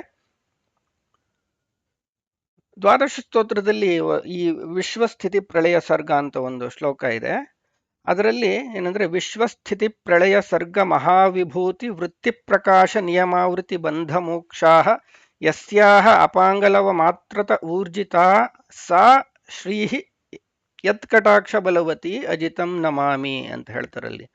ಅಂದ್ರೆ ವಿಶ್ವಸ್ಥಿತಿ ಪ್ರಳಯ ಸರ್ಗ ಅಂದ್ರೆ ಸೃಷ್ಟಿ, ಮಹಾವಿಭೂತಿ ಅಂದ್ರೆ ವಿಭೂತಿ ಅಂದ್ರೆ ಉನ್ನತಿ, ಆಧ್ಯಾತ್ಮಿಕದ ಹಾದಿಯಲ್ಲಿ ಉನ್ನತಿ. ಅದರಲ್ಲೂ ಮಹಾವಿಭೂತಿ ಅಂತಂದ್ರೆ ಚತುರ್ಮುಖ ಬ್ರಹ್ಮ ಏರುವಂತಹ ಮಹಾ ಉನ್ನತ ಸ್ಥಾನ ಏನಿದೆ. ಅಂದ್ರೆ ಮುಕ್ತ ಜೀವಿಗಳು ಕೂಡ ಈ ತಾರತಮ್ಯ ಇರುತ್ತೆ, ಆಯಾ ಜೀವಿಯ ಸಾಧನೆಯಂತೆ ಫಲ. ಹಾಗಾಗಿ ಚತುರ್ಮುಖ ಬ್ರಹ್ಮನ ಸಾಧನೆಗೂ ಒಬ್ಬ ಸಾಮಾನ್ಯ ಜೀವಿಯ ಸಾಧನೆಗೂ ಅದು ಅಜಗಜಾಂತರ ವ್ಯತ್ಯಾಸ ಅಲ್ಲ, ಅದು ಕಂಪ್ಯಾರಿಸನ್ನೇ ಇಲ್ಲದಂತಹ ವ್ಯತ್ಯಾಸ ಅದು. ಅಂಥ ಚತುರ್ಮುಖ ಬ್ರಹ್ಮ ಪಡೆಯುವ ಆನಂದದ ಆ ಮಟ್ಟಕ್ಕೂ ಅದನ್ನು ಕೂಡ ಮಹಾವಿಭೂತಿ ವೃತ್ತಿ ಪ್ರಕಾಶ ನಿಯಮ ಆವೃತ್ತಿ ಬಂಧ ಮೋಕ್ಷ ಅಂದ್ರೆ ಒಂದು ಆವೃತ್ತಿ ಅಂದ್ರೆ ಈ ಸಂಸಾರ ಚಕ್ರದಲ್ಲಿ ತಿರುಗೋದು, ಹುಟ್ಟು ಸಾವು ಸ್ವರ್ಗ ನರ್ಕ, ಹುಟ್ಟು ಸಾವು ಸ್ವರ್ಗ ನರ್ಕ ಹೀಗೆ ಎಲ್ಲ ತಿರುಗುವಂತಹ ಕ್ರಿಯೆಯಾಗಿರ್ಬೋದು. ಪ್ರಕಾಶ ನಿಯಮ ಆವೃತ್ತಿ ಬಂಧ ಮೋಕ್ಷಗಳು ಅಂದ್ರೆ ಈ ಸಂಸಾರ ಚಕ್ರದಲ್ಲಿ ಬಂಧನದಲ್ಲಿ ಸಿಲುಕೊಳ್ಳುವಂಥದ್ದು ಮತ್ತು ಇದರಿಂದ ಬಿಡುಗಡೆ ಮೋಕ್ಷ, ಇವೆಲ್ಲವನ್ನು ಕೂಡ ಇದೆಲ್ಲ ಹೇಗಾಗುತ್ತಂತೆ ಅಂದ್ರೆ ಆ ಇದು ಯತ್ ಕಟಾಕ್ ಯಸ್ಯ ಅಪಾಂಗಲವ ಮಾತ್ರತ ಊರ್ಜಿತ, ಇವೆಲ್ಲವೂ ಯಾವ್ದ್ರಿಂದ ಊರ್ಜಿತವಾಗಿದೆ ನಡೆಯುತ್ತೆ ಅಂದ್ರೆ ಆ ಲಕ್ಷ್ಮೀ ದೇವಿಯ ಕಡೆಗಣ್ಣ ಕುಡಿ ನೋಟದ ಶಕ್ತಿಯಿಂದ ಇದೆಲ್ಲವೂ ನಡೀತಾ ಇದೆ ಅಂತೆ. ಅಂದ್ರೆ ಲಕ್ಷ್ಮೀ ದೇವಿಗೆ ಇದನ್ನೆಲ್ಲ ಮಾಡೋದಕ್ಕೆ ಯಾವ ಪ್ರಯತ್ನವೇ ಇಲ್ಲ, ಕೇವಲ ಕುಡಿಗಣ್ಣೋಟದಲ್ಲಿ ಒಮ್ಮೆ ಮನಸ್ಸನ್ನೆಲ್ಲ ಅಂತ್ಕೊಂಡು ಕುಡಿಗಣ್ಣಾಟ ಅಂದ್ರೆ ಕುಡಿಗಣ್ಣೋಟ ಯಾಕೆ ಹೇಳ್ತಾರೆ ಅಂದ್ರೆ ಎಫರ್ಟ್ಲೆಸ್ ಅನ್ನೋಂಥ ಕಾರಣಕ್ಕೆ. ಯಾವುದೇ ಎಫರ್ಟ್ಸ್ ಇಲ್ಲ, ಕೇವಲ ಅನ್ಕೊಂಡ್ ಮಾತ್ರದಿಂದ ಇದೆಲ್ಲವೂ ನಿತ್ಯವೂ ನಡೀತಾ ಇದೆ. ಅಂಥ ಲಕ್ಷ್ಮಿ ಕಡೆಗಣ್ಣೋಟದಿಂದ ಎಲ್ಲವನ್ನು ಮಾಡುವ ಲಕ್ಷ್ಮಿಯೂ ಕೂಡ ಅಪಾಂಗಲವ ಮಾತೃತ ಊರ್ಜಿತ ಸ ಶ್ರೀ ಯತ್ ಕಟಾಕ್ಷ ಬಲವತಿ. ಯತ್ ಕಟಾಕ್ಷ ಯಾವ ಭಗವಂತನ ಕಟಾಕ್ಷ ಅಂದ್ರೆ ಕೃಪಾ ಕಟಾಕ್ಷದಿಂದ ಲಕ್ಷ್ಮೀ ದೇವಿಗೆ ಎಷ್ಟೆಲ್ಲವನ್ನು ಮಾಡುವಂತಹ ಶಕ್ತಿ ಬಂತಂತೋ ಆ ಅಜಿತಂ ನಮಾಮಿ. ಅಜಿತ ಅಂದ್ರೆ ಎಲ್ಲರನ್ನು ಗೆದ್ದವನು ಅಂತ. ಅಂದ್ರೆ ಹಿಂದೆ ನೋಡಿದ್ವಿ, ಅವನು ಭಗವಂತ ಯಾರ ಜೊತೆನೂ ಯುದ್ಧ ಮಾಡಿ ಗೆಲ್ಲಬೇಕಾಗಿಲ್ಲ. ಅಂದ್ರೆ ಅವನಿಗಿಂತ ಮೀರಿದವರು ಯಾರು ಇಲ್ಲ, ಎಲ್ಲರೂ ಅವನಿಂತ ಕಿರಿಯರೆ ಅಂತ ಹೇಳಿ ಅದು ಅರ್ಥ. ಅದನ್ನ ದ್ವಾದಶ ಸ್ತೋತ್ರದಲ್ಲಿ ಹೇಳಿದ್ದಾರೆ ಶ್ರೀಮದಾಚಾರ್ಯರು. ಮತ್ತೆ ಇದರಲ್ಲಿ ನಾವು ಜೀವಿಗಳನ್ನ ಈ ಈ ಸಂಸಾರ ಚಕ್ರದಲ್ಲಿ ಬಂಧ ಮೋಕ್ಷಗಳು ಅಂತ ಆ ಶ್ಲೋಕದಲ್ಲಿ ಗಮನಿಸಿದ್ವಿ. ಆ ವಿವರ ಏನಂತಂದ್ರೆ, ಈ ಜೀವಿಗಳಿಗೆ ಅಂದ್ರೆ ಒಟ್ಟು ಈ ಲೋಕದಲ್ಲಿ 18 ತತ್ವಗಳಂತೆ, 15 ಬೇಲಿಗಳು, 16ನೇದು ಜೀವ. ಅಂದ್ರೆ 15ನೇ ಬೇಲಿಯಲ್ಲಿ ಸಿಲುಕಿದಂತಹ ಜೀವ 16ನೇ ತತ್ವ. ಈ ಜೀವಿಗಳನ್ನ ಬೇಲಿಯಲ್ಲಿ ಸಿಕ್ಕಿಸಿದಂತಹ ಲಕ್ಷ್ಮೀದೇವಿ 17ನೇ ತತ್ವ. ಮತ್ತು ಈ ಬಂಧನದಿಂದ ಬಿಡಿಸುವಂತಹ 18ನೇ ತತ್ವ ಅಂದ್ರೆ ಭಗವಂತ. ಅಂದ್ರೆ ಈ ಲಕ್ಷ್ಮಿಗೂ ನಿಯಾಮಕನಾದಂತಹ ಭಗವಂತ ಈ ಎಲ್ಲ ಬಂಧನಗಳಿಂದ ಭಗವಂತನ ತನ್ನನ್ನೇ ತಲುಪುವಂತೆ ಈ ಜೀವಿಗಳಿಗೆ ಮೋಕ್ಷವನ್ನ ಕೊಡ್ತಾನೆ ಅಂತ ಹೇಳೋದು. ಜಯ ಅಂತಂದ್ರೆ ಅದೇ ಅರ್ಥ, 18 ಅಂತ ಹೇಳಿ. ಮಹಾಭಾರತಕ್ಕೆ ಜಯ ಅಂತ ಹೆಸರು ಅಂತ ಹೇಳಿದ್ವಲ್ಲ, 18 ಅಂದ್ರೂ ಅದೇ ಅರ್ಥ. ಅಂದ್ರೆ ಜಯ ಅಂದ್ರೆ ಈ ಸಂಸಾರದಿಂದಲೇ ಜಯ. ಮಹಾಭಾರತಕ್ಕೆ ಜಯ ಅಂತ ಹೆಸರು ಯಾಕೆ ಅಂದ್ರೆ, ಯಾರು ಮಹಾಭಾರತದ ರಹಸ್ಯವನ್ನು ಅರ್ಥ ಮಾಡ್ಕೋತಾನೋ ಅವನಿಗೆ ಜಯ, ಅಂದ್ರೆ ಅವನು ಮುಕ್ತನಾಗ್ತಾನೆ ಅಂತ ಹೇಳಿ ಅದೇ ಅದೇ ಅರ್ಥವನ್ನ ಇಲ್ಲಿ ಸೂಚುತ್ತೆ. ಆ 15 ಬೇಲಿಗಳು ಯಾವುದು ಅಂತ ತಿಳ್ಕೊಳ್ಳೋಣ, ಅದ್ರ ವಿವರ ಬೇರೆ ಕಡೆ ಸಿಗುತ್ತೆ. ಶ್ರದ್ಧಾ, ಖಂ ಖಂ, ವಾಯು, ಜ್ಯೋತಿ, ಆಪ, ಪೃಥಿವಿ, ಇಂದ್ರಿಯಂ, ಮನಃ, ಅನ್ನಂ, ಅನ್ನಾತ್, ವೀರ್ಯಂ, ತಪೋ, ಮಂತ್ರ, ಕರ್ಮ, ಲೋಕಾಹ, ಲೋಕೇಶು ನಾಮ ಚ. ಅಂದ್ರೆ ಒಟ್ಟು 15 ಬೇಲಿಗಳು. ಯಾವ್ದ್ಯಾವ್ದು ಬೇಲಿಗಳು ಅಂತ ಹೇಳ್ತಾರೆ ಅಂತಂದ್ರೆ, ಶ್ರದ್ಧೆ ಅನ್ನೋದೇ ಒಂದು ಬೇಲಿ ಅಂತ. ಅಂದ್ರೆ ಶ್ರದ್ಧಾ ಜಡ ಅಂತಾರಲ್ಲ ಆ ತರ. ಇದು ಯಾವ ತರ ಶ್ರದ್ಧೆ ಅಂದ್ರೆ, ಯಾವುದೋ ಒಂದು ಮಗು ಈಗ ಯೋಚನೆ ಮಾಡಿದ್ರೆ ಹೇಗಿರುತ್ತೆ ನೋಡಿ. ನಮ್ಮಪ್ಪ ಪ್ರೀತಿಯಿಂದ ನನ್ನ 1ನೇ ಕ್ಲಾಸಿಗೆ ಸೇರಿಸಿದ್ದಾನೆ, ನಾನು ಪ್ರತಿನಿತ್ಯ 1ನೇ ಕ್ಲಾಸ್ಗೆ ಹೋಗ್ಬೇಕು ಅಂತ ಹೇಳಿದಾನೆ. ಅಕಸ್ಮಾತ್ ನಾನು ಪಾಸ್ ಆಗ್ಬಿಟ್ಟು 2ನೇ ಕ್ಲಾಸ್ಗೆ ಹೋಗ್ಬಿಟ್ರೆ ನಮ್ಮಪ್ಪಂಗೆ ಬೇಜಾರಾಗುತ್ತೆ. ಅದಕ್ಕೆ ನಾನು 1ನೇ ಕ್ಲಾಸ್ಲೇ ಇರ್ತೀನಿ ಯಾವಾಗ್ಲೂ ಅಂತ ಯೋಚನೆ ಮಾಡುವಂಥ ಮನಸ್ಥಿತಿ ಇದೆಯಲ್ಲ, ಅದಕ್ಕೆ ಶ್ರದ್ಧಾ ಜಡ ಅಂತ ಹೇಳ್ತಾರೆ. ಆ ರೀತಿಯ ಶ್ರದ್ಧೆ ಅಂತ ಇಲ್ಲಿ. ಅಂದ್ರೆ ಶ್ರದ್ಧೆ ಇರಬಾರ್ದು ಅಂತ ಹೇಳೋದಲ್ಲ, ಆ ತರ ಶ್ರದ್ಧಾ ಜಡ ಅಂತ ಏನ್ ಹೇಳ್ತಾರೋ ಅದನ್ನ ಹೇಳ್ತಾರೆ. ಆಮೇಲೆ ಖಂ ಅಂತಂದ್ರೆ ಇಲ್ಲಿ ಆಕಾಶ, ವಾಯು, ಜ್ಯೋತಿ ಅಂದ್ರೆ ಬೆಂಕಿ. ಈಗ ನಾವು ಪಂಚಭೂತಗಳು ಅಂತ ಹೇಳ್ತೀವಿ, ಮಣ್ಣು, ನೀರು, ಗಾಳಿ, ಬೆಂಕಿ, ಆಕಾಶ, ಈ 5 ಬೇಲಿಗಳು. ಮತ್ತೆ ಶ್ರದ್ಧಾ, ಒಟ್ಟು 6 ಬೇಲಿ ಆಯಿತು. ಆಮೇಲೆ ಪೃಥ್ವಿ ಅಂದ್ರೆ ಈ ಮಣ್ಣು ಅಂದ್ರೆ 5 ಇಂದ್ರಿಯಗಳು ಸೇರ್ಕೊತು. ಮತ್ತೆ ಇಂದ್ರಿಯಗಳು, ಮನಸ್ಸು, ಅನ್ನ, ನಾವು ತಿನ್ನುವ ಆಹಾರಗಳು ಏನಿದೆಯೋ ಅದು ಆಹಾರದ ಬೇಲಿ. ಅನ್ನದ ಏನೋ ಅದು ತಿನ್ಬೇಕು ಇದು ತಿನ್ನಬೇಕು ಅಂತ ಬಯಕೆ ಅದು. ಮತ್ತೆ ಅದರಿಂದ ಆ ತಿನ್ನುವ ಆಹಾರದಿಂದ ಉಂಟಾದ ಶಕ್ತಿ, ಅದು ಕೂಡ ಒಂದು ಬೇಲಿ ಆಗತ್ತೆ. ಅಂದ್ರೆ ಯಾವುದ ಸದುಪಯೋಗ ಆಗಲ್ವೋ ಅದೆಲ್ಲವೂ ನಮಗೆ ಬೇಲಿಯಾಗೇ ಪರಿಣಾಮವಾಗುತ್ತೆ. ತಪಸ್ಸು ಕೂಡ ಬೇಲಿ ಆಗತ್ತಂತೆ. ಅಂದ್ರೆ ನಾವು ಋಷಿಗಳ ಕಥೆಗಳಲ್ಲಿ ಕೇಳಿರ್ತೀವಿ, ಆ ತಪಸ್ಸು ಅದೇ ತಪಶಕ್ತಿಯ ದುರುಪಯೋಗ ಆದಾಗ ಅದೇ ನಮಗೆ ಬೇಲಿಯಾಗಿ ಪರಿಣಾಮ ಆಗುತ್ತೆ. ಮಂತ್ರ, ಕರ್ಮ, ಲೋಕಾಹ, ಲೋಕೇಶು ನಾಮಚ, ನಾವು ಮಾಡುವ ಕರ್ಮಗಳು. ಲೋಕ ಅಂತಂದ್ರೆ ಈ ಜಗತ್ತು, ಅದರಲ್ಲಿ ನಾಮ ಅಂದ್ರೆ ನಮ್ಮ ಫೇಮ್ ಅಂತ ಹೇಳ್ತೀವಿ, ನೇಮ್ ಅಂಡ್ ಫೇಮ್ ಅಂತ ಹೇಳ್ತೀವಲ್ಲ, ಹಂಗೆ ಲೋಕದಲ್ಲಿ ಹೆಸರು ಗಳಿಸೋದು. ಆಮೇಲೆ ಎಲ್ಲರೂ ನನ್ನ ಹೊಗಳಬೇಕು, ಅಂದ್ರೆ ನನ್ನ ಹೆಸರನ್ನ ಎಲ್ಲಾ ಕಡೆ ಉಳಿಸಿಡ್ಬೇಕು ಅನ್ನುವಂತಹ ಏನಿದೆ, ಇದೆಲ್ಲವೂ ಕೂಡ 15 ಬೇಲಿಗಳಂತೆ. ಈ 15 ಬೇಲಿಗಳಲ್ಲಿ ನಮ್ಮನ್ನ, ಈ ಜೀವಿಗಳನ್ನ ಬಂಧಿಸುವಂತಹದ್ದು ಪ್ರಕೃತಿ 17ನೇ ತತ್ವ. ಇದರಿಂದ ಬಿಡಿಸೋದು 18ನೇ ತತ್ವ ಭಗವಂತ. ಹಾಗಾಗಿ ಇದು ನಾವು ಪುರುಷ ಸೂಕ್ತದಲ್ಲೂ ಹೇಳ್ತೀವಲ್ಲ, ಸಹಸ್ರ ಶೀರ್ಷ ಪುರುಷ ಸಹಸ್ರಾಕ್ಷ ಸಹಸ್ರಪಾತ್ ಸಭೂಮಿಂ ವಿಶ್ವತೋ ವೃತ್ವ ಅತ್ಯದಿಷ್ಟ ದಶಾಂಗುಲಂ. ಭೂಮಿ ಅಂದ್ರೆ ಇಲ್ಲಿ ಪ್ರಕೃತಿ ತತ್ವ. ಅದನ್ನು ಕೂಡ 10 ಅಂಗುಲ ಅಂತಂದ್ರೆ ಕರೆಕ್ಟ್ ಆಗಿ 10 ಇಂಚು ಅಂತ ನಾವು ಯೋಚನೆ ಮಾಡೋದಲ್ಲ, ಅದನ್ನು ಮೀರಿ ನಿಂತಿದ್ದಾನೆ ಭಗವಂತ ಅಂತ ಹೇಳಿ ಇದನ್ನ ಅರ್ಥ ಮಾಡ್ಕೋಬೇಕು. ದ್ವಾದಶ ಸ್ತೋತ್ರದಲ್ಲಿ ಇನ್ನೊಂದು ಶ್ರೀಸ್ತುತಿ ಅಂತ ಇದೆ. ಅದರಲ್ಲಿ ಈ ಒಂದು ಮಾತು ಬರುತ್ತೆ, ಇದುವರೆಗೂ ವಿವರಿಸಿದಂತಹ ವಿಷಯವನ್ನೇ ಇನ್ನೂ ಹೆಚ್ಚಾಗಿ ವಿವರಿಸೋದಂಥದ್ದು.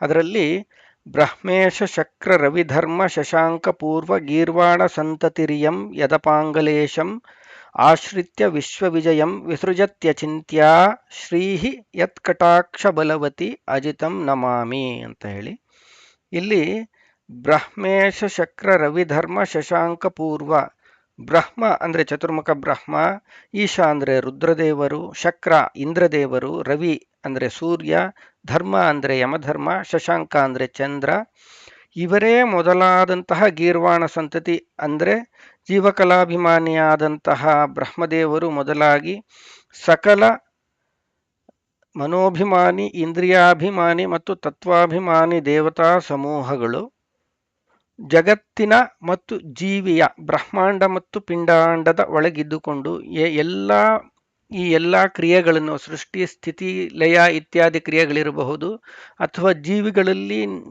ದಿನನಿತ್ಯ ನಡೆಯುವಂತಹ ಊಟ, ಎಚ್ಚರ, ಕನಸು, ನಿದ್ರೆ ಇವೆಲ್ಲವೂ ಇರಬಹುದು, ಅಥವಾ ಅದರ ಪ್ರಾಣವಾಯುವನ್ನು ತಗೊಳ್ಳೋದು, ಉಚ್ಛ್ವಾಸ ನಿಶ್ವಾಸ ಇತ್ಯಾದಿ ಕ್ರಿಯೆಗಳಿರ್ಬೋದು, ಅಥವಾ ದೇಹದ ಒಳಗೂ ಕೂಡ ನಿತ್ಯ ನಡೆಯುವಂತಹ ಏನೇನು ಕ್ರಿಯೆಗಳಿದೆಯೋ ಅದೆಲ್ಲವೂ ಕೂಡ ಅತ್ಯಂತ ಆಶ್ಚರ್ಯಕರವಾದಂಥದ್ದು. ಅಂದರೆ ಒಂದು ಸಾಮಾನ್ಯ ಜೀವಿಗ ಊಹೆಗೂ ನಿಲುಕಲಾರದಂತಹ ಈ ಎಲ್ಲ ಕ್ರಿಯೆಗಳು. ಯದಪಾಂಗಲೇಶಂ ಆಶ್ರಿತ್ಯ ವಿಶ್ವವಿಜಯಂ ವಿಸೃಜತ್ಯಚಿಂತ್ಯ. ಅಚಿಂತ್ಯ ಅಂದ್ರೆ ಮನುಷ್ಯನ ಚಿಂತನೆಗೂ ಊಹೆಗೂ ನಿಲುಕದಂತಹ ಈ ಎಲ್ಲ ಕ್ರಿಯೆಗಳನ್ನ ಈ ಎಲ್ಲ ದೇವತೆಗಳು ಯಾವ ರಮಯ ಕಡಗಣ್ಣ ನೋಟದಾಶ್ರಯದಿ ನಡೆಸುತ್ತಿಹರೋ, ಅದು ಕನ್ನಡ ಅನುವಾದ ನಮ್ಮ ಗುರುಗಳು ಮಾಡಿದ್ದು. ವಿಸೃಜತಿ ಅಂದ್ರೆ ಈ ಎಲ್ಲ ದೇವತೆಗಳು ಇದೆಲ್ಲವನ್ನು ನಡೆಸ್ತಾರೋ, ಇದು ಯಾವ ರಮೆಯ ಕಡೆಗಣ್ಣ ಅಂದ್ರೆ ಕುಡಿಗಣ್ಣು ಅಂತ ಏನು ಹೇಳ್ತಾರೆ ಅಂದ್ರೆ ಇದನ್ನು ಎಫರ್ಟ್ಲೆಸ್ ಅಂತ ಹೇಳೋದಕ್ಕೋಸ್ಕರ ಹೇಳ್ತಾರೆ. ಅಂದ್ರೆ ಹೆಚ್ಚಿನ ಪ್ರಯತ್ನವಿಲ್ಲದೆ ಕೇವಲ ಚಿಂತನೆ ಮಾತ್ರದಿಂದಲೂ ಕೂಡ ಎಲ್ಲ ದೇವತೆಗಳಿಂದ ಈ ಎಲ್ಲ ಕ್ರಿಯೆಗಳು ಏನೇನು ನಡೀತಾ ಇದೆಯೋ ಅದೆಲ್ಲವನ್ನೂ ಕೂಡ ಲಕ್ಷ್ಮೀದೇವಿ ಯಾರ ಕಡೆಗಣ್ಣ ನೋಟದಾಶ್ರಯದಿ ನಡೆಸುತ್ತಿಹಳೋ ಅಂಥವಳಿಗೂ ತನ್ನ ಮೆಲುನೋಟದಿಂದ ಕಾಪಿಡುವ ಹರಿಗೆ ನಮನಂ ಅಂತ ಅದು ಅನುವಾದ. ಅದನ್ನೇ ಇದರಲ್ಲಿ ಗೀರ್ವಾಣ ಸಂತತಿರಿಯಂ ಯದಪಾಂಗಲೇಶಂ ಆಶ್ರಿತ್ಯ ವಿಶ್ವವಿಜಂ ವಿಸೃಜತಿ ಶ್ರೀಹಿ ಯತ್ಕಟಾಕ್ಷ ಬಲವತಿ. ಅಂತಹ ಶ್ರೀ ಕೂಡ ಯಾವ ಅಜಿತ ಅಂತಂದ್ರೆ ಇಲ್ಲಿ ಜಿತ ಅಂದ್ರೆ ಗೆಲ್ಲಲ್ಪಟ್ಟವನು, ಅಂದ್ರೆ ಸೋತಿರೋನು ಅಂತ, ಬೇರೆಯವರಿಂದ ಗೆಲ್ಲಲು ಸಾಧ್ಯ ಇರೋನು. ಇವನು ಅಜಿತ ಅಂದ್ರೆ ಯಾರು ಇವನನ್ನು ಗೆಲ್ಲುವುದಕ್ಕೆ ಸಾಧ್ಯ ಇಲ್ಲ ಅಂತ. ಅಂದ್ರೆ ಯಾರು ಯುದ್ಧ ಮಾಡಿ ಗೆಲ್ಲಬೇಕಾಗಿರೋದು ಅಂತಲ್ಲ, ಇವನಿಗಿಂತ ಹಿರಿಯರು ಅಥವಾ ಸಮರು ಯಾರೂ ಇಲ್ಲ. ಹಾಗಾಗಿ ಎಲ್ಲರೂ ಇವನಿಗೆ ತಲೆ ಮಣಿಯುವವರು. ಆದ್ದರಿಂದ ಇಂತಹ ಭಗವಂತ ಕೇವಲ ತನ್ನ ಕುಡಿಗಣ್ಣ ಅನುಗ್ರಹದಿಂದ ಲಕ್ಷ್ಮಿಯ ಕೈಲಿ ಈ ಎಲ್ಲವನ್ನು ಮಾಡಿಸ್ತಾನೆ ಅಂತ ಹೇಳಿ ಇಲ್ಲಿ ಚಿಂತನೆ ಮಾಡಬೇಕು.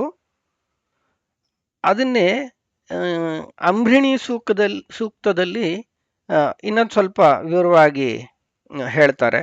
ಅಲ್ಲಿ ಸಾಕ್ಷಾತ್ ಲಕ್ಷ್ಮೀದೇವಿಯೇ ಇದನ್ನೆಲ್ಲ ಹೇಳ್ಕೊಳ್ಳೋದು, ಏನೇನು ನಡೀತಾ ಇದೆ ಅಂತೇಳಿ. ಅಹಮೇವ ಸ್ವಯಮಿದಂ ವದಾಮಿ ಜುಷ್ಟಂ ದೇವೇಭಿರುತ ಮಾನುಷೇಭಿಃ ಯಂ ಕಾಮಯೇ ತಂತಮುಗ್ರಂ ಕೃಣೋಮಿ ತಂ ಬ್ರಹ್ಮಾಣಂ ತಮೃಷಿಂ ತಂ ಸುಮೇಧಾಂ ಅಹಂ ಸುವೇ ಪಿತರಮಸ್ಯ ಮೂರ್ಧನ್ ಮಮ ಯೋನಿಃ ಅಪ್ಸು ಅಂತಃಸಮುದ್ರೇ ಅಂತ. ಇದು ಸಾಕ್ಷಾತ್ ಲಕ್ಷ್ಮೀದೇವಿಯೇ ಅಹಮೇವ ಸ್ವಯಮಿದಂ ವದಾಮಿ, ನಾನೇ ಸಾಕ್ಷಾತ್ತಾಗಿ ಹೇಳ್ತಾ ಇದ್ದೀನಿ ಕೇಳಿ ಅಂತ ಹೇಳೋದು. ಏನಂದ್ರೆ ಎಂ ಕಾಮಯೇ ತಂ ತಂ ಉಗ್ರಂ ಕೃಣೋಮಿ, ನಾನು ಯಾರನ್ನು ಬಯಸ್ತೀನೋ ಅವ್ರನ್ನ ರುದ್ರ ಪದವಿಗೆ ಇಡ್ತೇನೆ, ಅವರಿಗೆ ರುದ್ರ ಪದವಿಯನ್ನ ಕೊಡ್ತೇನೆ. ತಂ ಬ್ರಹ್ಮಾಣಂ, ನಾನು ಯಾರನ್ನು ಬಯಸ್ತೇನೆ ಅವ್ರನ್ನ ಬ್ರಹ್ಮ ಪದವಿಗೂ ಕೂಡ ಕೊಡ್ತೇನೆ. ಅವ್ರನ್ನ ಬ್ರಹ್ಮ ಪದವಿ ಕೂಡ ನನ್ನಿಂದಲೇ ಸಿಕ್ಕಿರೋದು. ನಾನು ಯಾರು ಬಯಸ್ತೀನೋ ಅವ್ರನ್ನ ಮಹಾ ಋಷಿಗಳನ್ನಾಗಿ, ಜ್ಞಾನಿಗಳನ್ನಾಗಿ, ಸುಮೇಧರು, ಉಳ್ಳವನಾಗಿ ಕೂಡ ಮಾಡ್ತೇನೆ ಅಂತ ಲಕ್ಷ್ಮೀದೇವಿ ಇಲ್ಲಿ ಹೇಳ್ಕೊಳ್ತಾ ಇರೋದು. ಮತ್ತೆ ಅಹಂ ಸುವೇ ಪಿತರಂ ಅಸ್ಯ ಮೂರ್ಧನ್ ಅಂದ್ರೆ ಅಸ್ಯ ಈ ಜಗತ್ತಿನ ಮೂರ್ಧನ್ ಅಂದ್ರೆ ಸೃಷ್ಟಿಯ ಆದಿಕಾಲದಲ್ಲಿ ಮೊದಲ ಜೀವಿಯಾದ ಚತುರ್ಮುಖ ಬ್ರಹ್ಮನ್ನು ಕೂಡ, ಅಂದ್ರೆ ಈ ಇಡೀ ಬ್ರಹ್ಮಾಂಡ ಯಾರಿಂದ ಸೃಷ್ಟವಾಗಲಿದೆಯೋ, ಅಂದ್ರೆ ಇಡೀ ಬ್ರಹ್ಮಾಂಡಕ್ಕೆ ಅಪ್ಪನಾದ ಚತುರ್ಮುಖ ಬ್ರಹ್ಮನಿಗೂ ಕೂಡ ನಾನು ಅಮ್ಮ, ಅವಳನ್ನು ಕೂಡ ನಾನೇ ಹುಟ್ಟಿಸಿದ್ದು ಅಂತ ಇಲ್ಲಿ ಹೇಳ್ಕೊಳ್ತಾಳೆ ಲಕ್ಷ್ಮೀದೇವಿ. ಅಂದ್ರೆ ನಾವು ಈ ಪದ್ಮನಾಭ ಅಂತ ಕೇಳಿದೀವಿ. ಭಗವಂತನ ನಾಭಿ ಕಮಲದಿಂದ ಬ್ರಹ್ಮಾಂಡದ ಸೃಷ್ಟಿ ಆಯಿತು ಅಂದರೆ ಕಮಲ ಅಂದರೆ ಲಕ್ಷ್ಮೀದೇವಿ ನಾವು ಕೇಳಿದ್ದೇವೆ. ಇಂದಿರಾ ಲೋಕಮಾತಾಮ ರಮಾ ಮಂಗಳ ದೇವತಾ ಭಾರ್ಗವಿ ಲೋಕಜನನಿ ಕ್ಷೀರಸಾಗರ ಕನ್ಯಕ ಇದೆಲ್ಲ ಕೂಡ ಕೋಶದಲ್ಲಿ ಇರುವಂತಹ ಕಮಲ ಶ್ರೀಹರಿಪ್ರಿಯ ಇದೆಲ್ಲವೂ ಕೂಡ ಲಕ್ಷ್ಮೀ ಪದ್ಮಾಲಯ ಪದ್ಮ ಕಮಲ ಶ್ರೀಹರಿಪ್ರಿಯ ಇದೆಲ್ಲ ಕೂಡ ಕೋಶದಲ್ಲಿ ಅಮರಕೋಶದಲ್ಲಿ ಕೊಟ್ಟಿರುವಂತಹ ಲಕ್ಷ್ಮೀದೇವಿಯ ವಿವಿಧ ಹೆಸರುಗಳು. ಅದರಲ್ಲಿ ನಾಭಿ ಕಮಲದಿಂದ ಅಂದರೆ ಭಗವಂತನ ಆ ನಾಭಿ ಕಮಲ ಅಂದ್ರೆ ಆ ಲಕ್ಷ್ಮೀದೇವಿ, ಆ ಲಕ್ಷ್ಮೀದೇವಿಯಿಂದ ಬ್ರಹ್ಮಾಂಡ ಸೃಷ್ಟಿಯಾಯಿತು ಅಂತ ಹೇಳಿ ಅದು ಸೂಚ್ಯವಾಗಿ ಕಮಲನಾಭ ಅಂತ ಪದ್ಮನಾಭ ಅಂತ ಹೇಳುವಂಥದ್ದು. ಅದೇ ವಿವರ ಇಲ್ಲೂ ಕೂಡ ಇತ್ತು. ಅಂಥದ್ದು ಕೂಡ ಅಂದರೆ ಲಕ್ಷ್ಮೀದೇವಿ ನಾನು ಇದನ್ನೆಲ್ಲ ಬ್ರಹ್ಮ ಪದವಿಯನ್ನು ಕೊಡ್ತೇನೆ, ರುದ್ರದೇವನ ಪದವಿಯನ್ನು ಕೂಡ ಕೊಡ್ತೇನೆ, ಜ್ಞಾನಿಗಳನ್ನಾಗಿ ಮಾಡ್ತೀನಿ, ಬುದ್ಧಿಯನ್ನು ಕೊಡ್ತೀನಿ, ನಾನು ಇಷ್ಟೆಲ್ಲ ಮಾಡ್ತೀನಿ, ಆದರೆ ಮಮ ಯೋನಿಹೆ ಅಪ್ಸು ಅಂತಃಸಮುದ್ರೆ, ನನ್ನ ಈ ಎಲ್ಲ ಶಕ್ತಿ ಸಾಮರ್ಥ್ಯಗಳು ಕೂಡ ಮೂಲ ಸ್ರೋತಸ್ಸು, ಈ ಶಕ್ತಿಯ ಮೂಲ ಕೂಡ ಆ ಹೃದಯ ಕಮಲದಲ್ಲಿ ಅಥವಾ ಹೃದಯ ಸಮುದ್ರದಲ್ಲಿ ಅಡಗಿದೆ. ಅಂದರೆ ಆ ಭಗವಂತ ಹೃತ್ಕಮಲದಲ್ಲಿರುವಂತಹ ಭಗವಂತನಿಂದ ನನಗೆ ಈ ಎಲ್ಲ ಶಕ್ತಿ ಕೂಡ ಉಂಟಾಗುತ್ತೆ ಅಂತ ಹೇಳಿ ಲಕ್ಷ್ಮೀದೇವಿ ಹೇಳ್ಕೊಳ್ಳುವಂತಹ ಮಾತುಗಳು. ಇದು ಪ್ರಧಾನ ಪುರುಷೇಶ್ವರ ಅನ್ನುವಂತಹ ಭಗವಂತನ ನಾಮಕ್ಕೆ ಇದು ವಿವರಣೆ ಆಯಿತು. ಮುಂದಿನ ನಾಮ ನಾರಸಿಂಹ ವಪುಹು ಅಂತ ಹೇಳಿ. ಒಂದು ಆ ಪದದ ಅರ್ಥ ಅಂದರೆ ನಾರ ಅಂದರೆ ಜೀವಿಗಳು, ಜೀವಿಗಳನ್ನ ಸಿಂಹತಿ ಅಂತ ಹೇಳಿ. ಸಿಂಹ ಅಂದ್ರೆ ಸಿಂಹಕ್ಕೆ ಸಿಂಹ ಅಂತ ಯಾಕೆ ಹೆಸರು ಅಂದ್ರೆ ಸಿಂಹತಿ ಇತಿ ಸಿಂಹ ಶಿಹಿ ಹಿಂಸಾಯಾಮ್ ಅಥವಾ ಶಿಹಿ ಹಿಂಸಾ ಗತ್ಯೋಹೋ ಅಂತ ಹೇಳಿ ಧಾತು. ಅದರ ಅರ್ಥ ಸಿಂಹತಿ ಅಂದ್ರೆ ಕೊಲ್ಲುತ್ತಾನೆ ಅಥವಾ ಜ್ಞಾನ ಕೊಡುತ್ತಾನೆ ಅಂತ ಹೇಳಿ ಎರಡು ಅರ್ಥ ಆಗುತ್ತೆ. ನಾರರು ಅಂದ್ರೆ ಒಂದು ಎಲ್ಲ ಜೀವಿಗಳು, ಈ ಎಲ್ಲ ಜೀವಿಗಳನ್ನು ಪ್ರಳಯ ಕಾಲದಲ್ಲಿ ಮೃತ್ಯು ಈ ಎಲ್ಲ ಜೀವಿಗಳನ್ನ ಕೊಂದು ಮುಗಿಸ್ತಾನೆ. ಆದರೆ ಅಂತಹ ಮೃತ್ಯೋರ್ ನಮಾಮ್ಯಹಂ ಅಂತ ನಾವು ಹೇಳ್ತೇವೆ. ಮೃತ್ಯುಂ ನಮಾಮ್ಯಹಂ ಅಂತ ಶ್ಲೋಕ ಇದೆ. ಅದರಲ್ಲಿ ಹೇಳುವಂಗೆ ಆ ಮೃತ್ಯುವಿಗೂ ಕೂಡ ಮೃತ್ಯುವಾಗಿ ಆ ಭಗವಂತ ಎಲ್ಲವನ್ನು ನುಂಗಿ ತನ್ನ ಉದರದಲ್ಲಿ ಇಟ್ಕೊಳ್ತಾನೆ, ಕಾಪಾಡ್ತಾನೆ ಅಂತ ಹೇಳಿ ಇಲ್ಲಿ ಅನುಸಂಧಾನ. ಅಂತಹ ನರಸಿಂಹ ಅಂದ್ರೆ ಒಂದು ಪ್ರಳಯ ಕಾಲದಲ್ಲಿ ಎಲ್ಲ ಜೀವಿಗಳನ್ನು ತಿಂದು ಮುಗಿಸುವಂತಹ, ಎಲ್ಲವನ್ನು ಕೊಲ್ಲುವಂತಹ ರೂಪ ಅಂತ ಒಂದು. ಇನ್ನೊಂದು ಅರ ಅಂದ್ರೆ ದೋಷಗಳು ಅಥವಾ ಪಾಪಗಳು ಅಂತ ಹೇಳಿ. ಇನ್ನೊಂದು ನ ಅರಾಹ ಯಶಾಂತೆ ನಾರಾಹ ಅಂತ, ಯಾರಲ್ಲಿ ದೋಷವಿಲ್ಲವೋ ಅಂದ್ರೆ ಯಾರು ಈ ಎಲ್ಲ ಷಡ್ವೈರಿಗಳನ್ನು ಗೆದ್ದು ಎಲ್ಲವನ್ನು ಮೀರಿ ನಿಂತು ಸತ್ವಯುತರಾಗಿ ಉತ್ತಮ ಗುಣವಂತರಾಗಿ ಇದಾರೋ, ದೋಷಗಳನ್ನ ಕಳ್ಕೊಂಡಿದಾರೆಯೋ, ಯಾರಿಗೆ ಅಪರೋಕ್ಷ ಜ್ಞಾನವಾಗಿದೆಯೋ ಭಗವಂತನ ಭಕ್ತರು, ಇವರಿಗೂ ಕೂಡ ಜ್ಞಾನವನ್ನು ಕೊಡುವಂತಹ ರೂಪ ಅಂತ ಹೇಳಿ ಇಲ್ಲಿ ಅನುಸಂಧಾನ ಮಾಡಬೇಕು. ಮುಂದೆ ಈಗ ಆ ನರಸಿಂಹ ಅವತಾರದ ವಿಷಯಕ್ಕೆ ಬರೋಣ. ಭಾಗವತದಲ್ಲಿ ಒಂದು ಮಾತು ಹೇಳ್ತಾರೆ, ಸತ್ಯಂ ವಿಧಾತುಂ ನಿಜಭೃತ್ಯ ಭಾಷಿತಂ ವ್ಯಾಪ್ತಿಂಚ ಭೂತೇಷ್ವಖಿಲೇಶು ಚಾತ್ಮನಃ ಅದೃಶ್ಯತಾದ್ಭುತ ರೂಪಮುದ್ವಹನ್ ಸ್ತಂಭೆ ಸಭಾಯಾಂ ನಮೃಗಂ ನಮಾನುಷಂ ಅಂತ ಹೇಳಿ. ಇಲ್ಲಿ ನಮೃಗಂ ನಮಾನುಷಂ ಅಂತ, ಅದು ಪ್ರಾಣಿನೂ ಅಲ್ಲ ಮನುಷ್ಯನೂ ಅಲ್ಲ ಅನ್ನುವಂಥ ಒಂದು ರೂಪ ಕಾಣಿಸ್ಕೊಳ್ತು. ಹೆಂಗೆ ಅಂತಂದ್ರೆ ಆ ಕಂಬವನ್ನ ಸೀಳಿ ಆ ಹಿರಣ್ಯಕಶಿಪುವಿನ ಆಸ್ಥಾನ, ಏನು ಹಿರಣ್ಯಕಶಿಪು ಆಸ್ಥಾನ ಇತ್ತು, ಅದರಲ್ಲಿ ಕಂಬಗಳಿತ್ತು, ಆ ಕಂಬದಲ್ಲಿ ಇವನು ಆ ಕಂಬದಲ್ಲಿ ಸಭೆಯಲ್ಲಿ ಕಾಣಿಸ್ಕೊಂಡಂತೆ. ಯಾಕೆ ಹಾಗೆ ಕಾಣಿಸ್ಕೊಂಡ ಅಂತಂದ್ರೆ ಇಲ್ಲಿ ಸತ್ಯಂ ವಿಧಾತುಂ ನಿಜಭೃತ್ಯ ಭಾಷಿತಂ ಅಂತ ಹೇಳ್ತಾರೆ. ಅಂದ್ರೆ ನಿಜಭೃತ್ಯರು ಅಂದ್ರೆ ತನ್ನ ಪ್ರಿಯ ಸೇವಕರು ಅಥವಾ ಪ್ರಿಯ ಭಕ್ತರು ಯಾರಿದಾರೋ ಅವ್ರ ಮಾತನ್ನ ನಿಜ ಮಾಡೋದಕ್ಕೋಸ್ಕರ ಅಂತ. ಒಂದು ಮೊದಲ ಭಕ್ತ ತನ್ನ ಮೊದಲ ಮಗ ಅತ್ಯಂತ ಶ್ರೇಷ್ಠ ಭೃತ್ಯ ಆಗಿರುವಂತಹ ಚತುರ್ಮುಖ ಬ್ರಹ್ಮನ ಮಾತುಗಳು. ಚತುರ್ಮುಖ ಬ್ರಹ್ಮನ ಮಾತು ಹಿರಣ್ಯಕಶಿಪುವಿಗೆ ಬ್ರಹ್ಮ ವರ ಕೊಟ್ಟಿದ್ದ, ಏನಂದ್ರೆ ಆ ಹಿರಣ್ಯಕಶಿಪುದು 24 ಕಂಡೀಷನ್ಗಳಿದ್ವು. ನಾನು ಹಂಗೆ ಸಾಯಬಾರ್ದು, ಹಿಂಗೆ ಸಾಯಬಾರ್ದು, ಅಲ್ಲಿ ಸಾಯಬಾರ್ದು, ಅವರಿಂದ ಸಾಯಬಾರ್ದು, ಇವರಿಂದ ಸಾಯಬಾರ್ದು, ಬೆಳಿಗ್ಗೆ ಸಾಯಬಾರ್ದು, ರಾತ್ರಿ ಸಾಯಬಾರ್ದು, ಮನೆ ಒಳಗೆ ಸಾಯಬಾರ್ದು, ಮನೆ ಹೊರಗೆ ಸಾಯಬಾರ್ದು ಅಂತ ಹೆಂಗೂ ನಾನು ಸಾಯಕ್ಕೆ ಆಗ್ಲೇಬಾರ್ದು ಅನ್ನೋಂಗೆ ವಿಪರೀತ ಕಂಡೀಷನ್ಗಳನ್ನೆಲ್ಲ ಹಾಕಿದ್ದ. ಚತುರ್ಮುಖ ಬ್ರಹ್ಮ ಆಯ್ತು ಕಣಪ್ಪ, ನಿನ್ಗೆ ಹೆಂಗ್ ಬೇಕೋ ಹಂಗೆ ಆಗಲಿ, ನಿನಗೆ ಹೆಂಗ್ ಬೇಕೋ ಹಂಗೆ ಸಾವು ಬರ್ಲಿ ಹೋಗು ಅಂತ ಹೇಳಿ ಕಳಿಸಿದ್ದ. ಅಂದ್ರೆ ಹಿಂಗೆಲ್ಲ ಆಗ್ಬಾರ್ದು ಅಂದ್ರೆ ಇನ್ಯಾವುದೋ ಒಂದು ರೀತಿಯಲ್ಲಿ ಆಗಬಹುದು ಅಂತ ಅಲ್ಲಿ ಒಂದು ಸೂಚನೆ ಇರುತ್ತೆ. ಅದನ್ನೇ ಆಯ್ತು ನಿನ್ಗೆ ಹೆಂಗ್ ಬೇಕೋ ಹಂಗೆ ಆಗ್ಲಿ ಹೋಗು ಅಂತ ಬ್ರಹ್ಮನ ಆಶೀರ್ವಾದ ಇತ್ತು. ಹಂಗಾಗಿ ನನ್ನ ಭೃತ್ಯ ಚತುರ್ಮುಖ ಬ್ರಹ್ಮ ಹಿರಣ್ಯಕಶಿಪುವಿಗೆ ಈ ರೀತಿ ಆಗ್ಲಿ ಅಂತ ಮಾತು ಕೊಟ್ಟಿದ್ದಾನೆ, ಅದನ್ನ ನಾನು ನಡೆಸ್ಕೊಡ್ಬೇಕು ಅಂತ ಹೇಳಿ ನರಸಿಂಹ ಅವತಾರವನ್ನ ಮಾಡಿದ್ದು. ಅಂದ್ರೆ ಪ್ರಾಣಿಯೂ ಅಲ್ಲ ಮನುಷ್ಯನೂ ಅಲ್ಲ ಅಂತ ಹೇಳಿದ್ದಾದ್ರಿಂದ ಅರ್ಧ ಮನುಷ್ಯ ಅರ್ಧ ಪ್ರಾಣಿಯ ರೂಪದಿಂದ ಬಂದಂತಹ ರೂಪ ಅದು. ಮತ್ತೆ ಇನ್ನೊಂದು ಸತ್ಯಂ ವಿಧಾತುಂ ನಿಜಭೃತ್ಯ ಭಾಷಿತಂ, ಅಂದ್ರೆ ತನ್ನ ಅತ್ಯಂತ ಪ್ರಿಯ ಭಕ್ತ ಪ್ರಹ್ಲಾದ, ಅವನಿಗೆ ತಂದೆಯಿಂದ ನಾನಾ ವಿಧ ಕೋಟಲೆಗಳು ಕಷ್ಟಗಳು ಬಂದರೂ ಕೂಡ ಆ ತದೇಕ ನಿಷ್ಠೆಯಿಂದ ಭಗವದ್ಭಕ್ತಿಯನ್ನ ವಿಷ್ಣು ಪಾರಮ್ಯವನ್ನು ಅವನು ಯಾವತ್ತೂ ಬಿಟ್ಕೊಡ್ಲಿಲ್ಲ. ವಿಷ್ಣುವನ್ನ ಬಿಟ್ಟು ತನ್ನ ತಂದೆಯೇ ಸರ್ವೋತ್ತಮ ಅಂತ ಯಾವತ್ತೂ ಪೂಜೆ ಮಾಡೋಕ್ಕೂ ಹೋಗ್ಲಿಲ್ಲ. ಅದನ್ನ ಹಿರಣ್ಯಕಶಿಪು ಕೇಳ್ತಾನೆ, ಅಲ್ಲಪ್ಪ ಇಡೀ ಬ್ರಹ್ಮಾಂಡ ನನಗೆ ತಲೆಬಾಗತ್ತೆ, ಇಂದ್ರ ನನ್ನ ಕಾಲೊತ್ತಾನೆ ಕರ್ದಾಗ ಬಂದು, ಅಂಥದ್ರಲ್ಲಿ ನೀನು ಯಾರು ಕಾಣಿಸ್ದೇ ಇರೋಂತಹ ವಿಷ್ಣು ಕಾಲು ಹಿಡ್ಕೊತಿಯಲ್ಲ ಹೋಗಿ ಅಂತ ಕೇಳಿದಾಗ, ನೀನೇನೋ ಎಲ್ಲವನ್ನು ನಿಯಂತ್ರಣ ಮಾಡ್ತಿದ್ಯಾ ಹೌದು, ಆದರೆ ನಿನಗೂ ಒಬ್ಬ ಅಪ್ಪ ಇದ್ದಾನೆ ಕಶ್ಯಪ ಬ್ರಹ್ಮ, ಅವರಪ್ಪ ಚತುರ್ಮುಖ ಬ್ರಹ್ಮ, ಅವನಿಗೂ ಅಪ್ಪನಿಗೆ ನಾನು ಹೋಗಿ ಕಾಲು ಹಿಡ್ಕೊಂಡಿದ್ದೀನಿ ಅಂತ ಹೇಳ್ತಾನೆ. ಅಂದ್ರೆ ಭಗವಂತ ಅವನ ಪಾರಮ್ಯವನ್ನ ಹೇಳ್ತಾನೆ. ಅದನ್ನ ಹಿರಣ್ಯಕಶಿಪು ಒಪ್ಪದೇ ಇದ್ದಾಗ ಅವನಿಗೆ ನಾನಾ ವಿಧ ಕೋಟಲೆಗಳು, ಅಂದ್ರೆ ಕೊಲ್ಲುವಂತಹ ಎಲ್ಲ ಪ್ರಯತ್ನಗಳು ಆಗುತ್ತೆ, ಆದರೂ ಕೂಡ ಭಗವಂತನ ಅನುಗ್ರಹದಿಂದ ಪ್ರಹ್ಲಾದ ಬದುಕೊಳ್ತಾನೆ.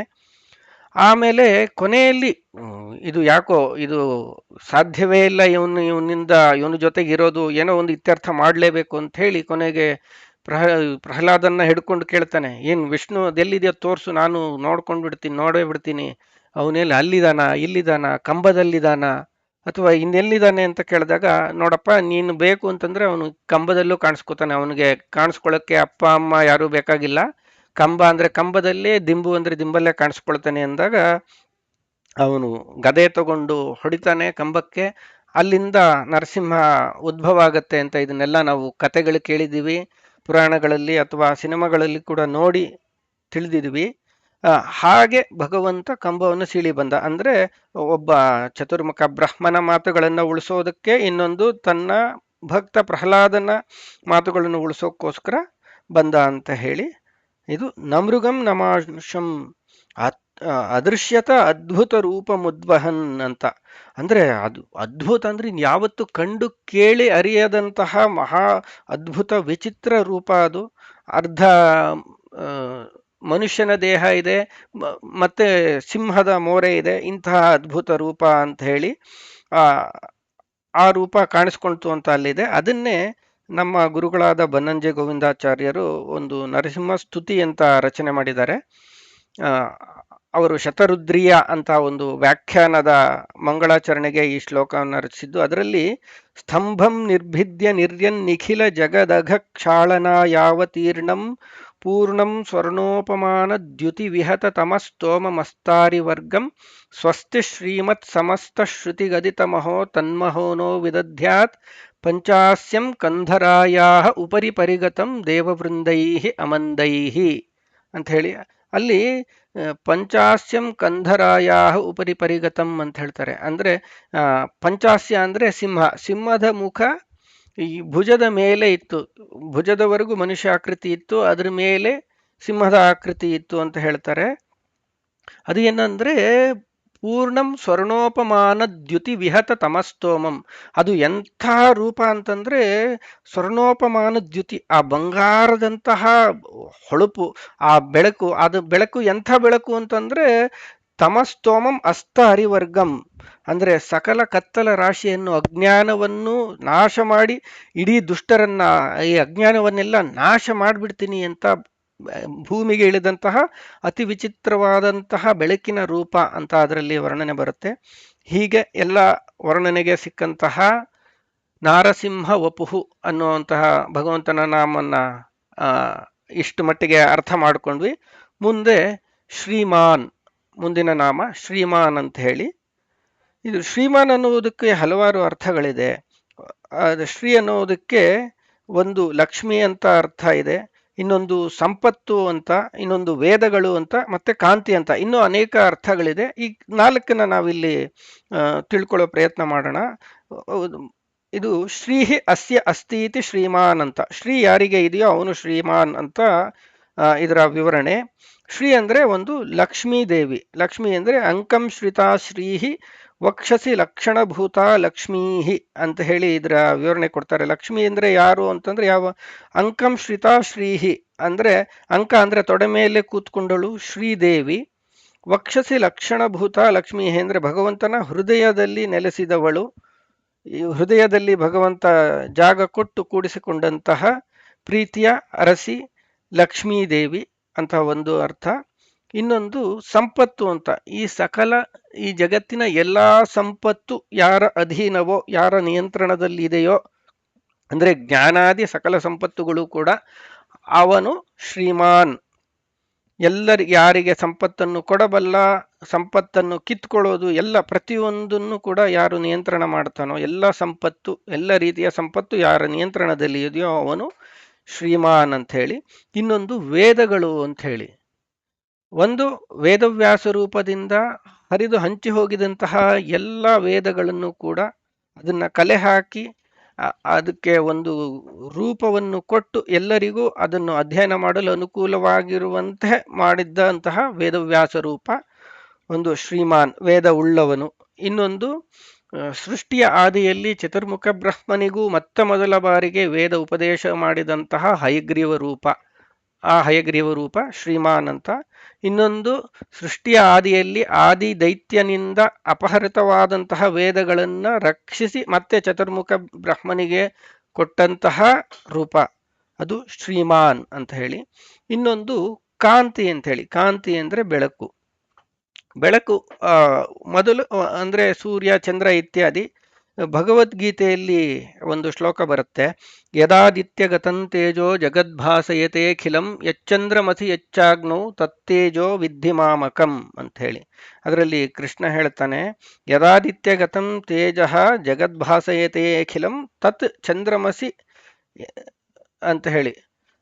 ಯದಾದಿತ್ಯಗತಂ ತೇಜ, ಯಾವ ಬೆಳಕು ಸೂರ್ಯನಲ್ಲಿದೆಯೋ, ಯಾವ ಸೂರ್ಯನ ಬೆಳಕಿನಿಂದ ಇಡೀ ಭೂಮಿಗೆ, ಅಥವಾ ಇಲ್ಲಿ ಸೂರ್ಯ ಅಂತಂದ್ರೆ ಇಡೀ ಭೂಮಿ ಮತ್ತು ಸೂರ್ಯ ಅಂತ ಅಷ್ಟೇ ಅಲ್ಲ, ಇಡೀ ಬ್ರಹ್ಮಾಂಡದಲ್ಲಿ ಬೆಳಕು ಮತ್ತು ಬೆಳಕಿನ ಮೂಲಕ ಪ್ರಾಣಶಕ್ತಿ ಕೊಡುವಂತಹ ಯಾವ್ದ್ಯಾವುದು ಬೆಳಕಿನ ರೂಪಗಳು, ಬೆಳಕಿನ ಪುಂಜಗಳಿದೆಯೋ, ಯದಾದಿತ್ಯಗತಂ ತೇಜೋ ಜಗದ್ಭಾಸಯತೆ ಅಖಿಲಂ ಯಚ್ಚಂದ್ರಮಸಿ ಯಚ್ಚಾಗ್ನೌ, ಯಾವ ಬೆಳಕು ಚಂದ್ರನಲ್ಲಿದೆಯೋ, ಯಾವ ಬೆಳಕು ಅಗ್ನಿಯಲ್ಲಿದೆಯೋ, ಅಂದ್ರೆ ಅಗ್ನಿ ಅಂದ್ರೆ ಬೆಂಕಿ ಅಂತ ಗೊತ್ತು, ಬೆಂಕಿಯಲ್ಲಿ ಅದೊಂದು ಜಡವಸ್ತು, ಅದಕ್ಕೆ ಬೆಳಕಿನ ರೂಪ ಯಾರಿಂದ ಬಂತೋ ಅದೆಲ್ಲವೂ ಕೂಡ ಯಚ್ಚಂದ್ರಮಸಿ ಯಚ್ಚಾಗ್ನೌ ತತ್ತೇಜೋ ವಿದ್ಧಿಮಾಮಕಂ ಅಂತ ಹೇಳಿ ಅರ್ಜುನ ಕೃಷ್ಣನಿಗೆ ಹೇಳ್ತಾನೆ. ಆ ಎಲ್ಲ ಬೆಳಕು ನಂದೇ ಅಂತ ತಿಳ್ಕೊ, ನಾನು ಆ ಬೆಳಕಿನ ರೂಪದಿಂದ ಆಯಾ ವಸ್ತುಗಳಲ್ಲಿ ಆವಿಷ್ಟನಾಗಿ ಇದ್ದೀನಿ, ಅದರಿಂದ ಆ ಎಲ್ಲ ಬೆಳಕು ಕೂಡ ನನ್ನ ಅಂಶದಿಂದಲೇ ಬೆಳಗುತ್ತಾ ಇದೆ ಅಂತ ತಿಳ್ಕೊ ಅಂತ ಹೇಳ್ತಾನೆ. ಹಾಗಾಗಿ ಸಕಲ ಕಾಂತಿ ಅಥವಾ ಬೆಳಕಿನ ರೂಪಗಳ ಮೊತ್ತ ಶ್ರೀಮಾನ್ ಅಂತ ಹೇಳಿ. ಇನ್ನೊಂದು ನಾಮ ಕೇಶವಃ, ಇದಕ್ಕೂ ಕೂಡ ಹಲವು ಅರ್ಥಗಳಿವೆ. ಕಮ್ ಅಂದ್ರೆ ನೀರು, ಕೆ ಶವತಿ ಇತಿ ಕೇಶವಃ ಅಂದ್ರೆ ನೀರಿನಲ್ಲಿ ಚಲಿಸುವಂತಹ ರೂಪ. ಅಂದ್ರೆ ಇಲ್ಲಿ ಮತ್ಸ್ಯ ರೂಪದ ಚಿಂತನೆ ಮಾಡಬಹುದು. ಅಂದ್ರೆ ಪ್ರಳಯ ಜಲದಿಯಲ್ಲಿ ಮತ್ಸ್ಯನಾಗಿ ಬಂದು ಮನು ಮಹಾರಾಜನನ್ನು ಮತ್ತು ಅವನ ಎಲ್ಲ ಸಂತತಿಯನ್ನು ಉಳಿಸಿದಂತಹ ಮತ್ಸ್ಯರೂಪ. ಇನ್ನೊಂದು ಕೇಶ ಅಂದ್ರೆ ಕೂದಲು ಅಂತ, ಕೇಶವ ಅಂದ್ರೆ ಕೂದಲುಳ್ಳವನು ಅಂತ. ಎಲ್ಲರಿಗೂ ಕೂದಲಿರುತ್ತೆ, ಅದರಲ್ಲಿ ಏನು ವಿಶೇಷ ಅಂದ್ರೆ ವಿಶೇಷವಾದ ಕೂದಲು ಯಾರಿಗಿದೆಯೋ ಅವನು ಕೇಶವ ಅಂತ.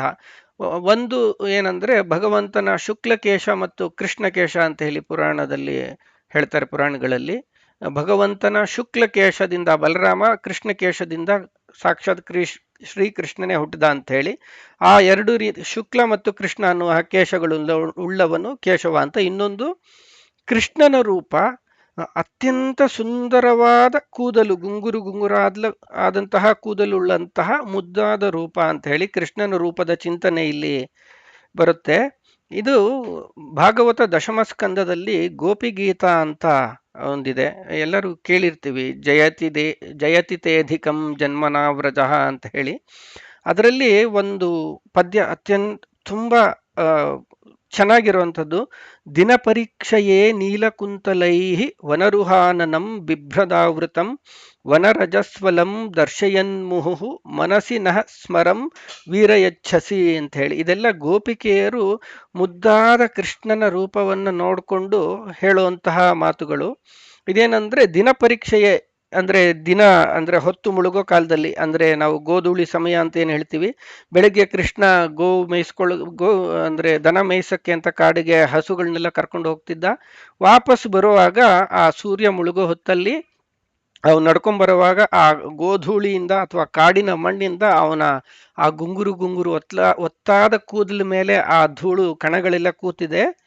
ಅದು ಮತ್ತೆ ಆ ಗುಂಗುರು ಕೂದಲು ಹಿಂಗೆ ಸುತ್ತಕೊಂಡಿರೋದು ನೋಡಿದ್ರೆ ಏನನ್ಸ್ತಂತೆ ಅಂದ್ರೆ ಇವ್ರಿಗೆ ಅಂದ್ರೆ ಆ ಆ ಮುಳುಗೋ ಸೂರ್ಯನ ಆ ಬೆಳಕಿನಿಂದ ಪಾಪ ಇವನು ಅತ್ಯಂತ ಕೋಮಲವಾದ ಕಮಲದಂತಹ ಮುಖ ಎಲ್ಲಿ ಸುಟ್ಟೋಗುತ್ತೋ, ಆ ಬಿಸಿಲಿಗೆ ಎಲ್ಲಿ ಸುಟ್ಟೋಗುತ್ತೋ ಅಂತ ಹೇಳಿ ಆ ಮೋಡಗಳೆಲ್ಲ ಒತ್ತಾಗಿ ಭಗವಂತನಿಗೆ ನೆರಳು ಕೊಡಕ್ಕೆ ಬಂದು ಕೂತ್ವೇನೋ ಅನ್ನಂಗೆ ಅವನ ಒತ್ತಾದ ಮುದ್ದಾದ ಗುಂಗುರು ಕೂದಲುಗಳು ಆ ಸುತ್ತುವರೆದಿದ್ವಂತೆ ತಲೆಯಲ್ಲಿ. ಮತ್ತೆ ಅವರು ಇನ್ನೊಂದು ಹೇಳ್ತಾರೆ ಏನಂದ್ರೆ, ಈ ದುಂಬಿಗಳು ಆ ಆ ಕೂದಲ ಮೇಲೆ ಆ ಮುಖದ ಮೇಲೆಲ್ಲ ಆ ಧೂಳಿನ ಕಣಗಳು ಕೂತಿದ್ವು, ಅದೆಲ್ಲ ಆ ಪರಾಗ ರೇಣುಗಳಂತೆ ಕಂಡುವಂತೆ. ಕಮಲ ಇದೆ, ಅದ್ರ ಮೇಲೆ ಆ ಪರಾಗ, ಅದನ್ನ ಹೀರೋಕೆ ಅಂತ ದುಂಬಿಗಳೆಲ್ಲ ದುಂಡಾಗಿ ಬಂದು ಸುತ್ತಲೂ ಮುತ್ಕೊಂಡ್ಬಿಟ್ರೆ ಹೆಂಗಿತ್ತು ಹಂಗೆ ಆ ಗುಂಗುರು ಮುದ್ದಾದ ಆ ಕಡುಗಪ್ಪು ಆ ಎಷ್ಟೊಂದು ದುಂಬಿ ಒಟ್ಟಾಗಿ ಕೂತ್ಕೊಂಡಂಗೆ ಆ ಗುಂಗುರು ಕೂದಲು ಮುದ್ದಾಗಿ ಕಾಣಿಸ್ತಿತ್ತು ಅಂತ ಹೇಳ್ತಾರೆ.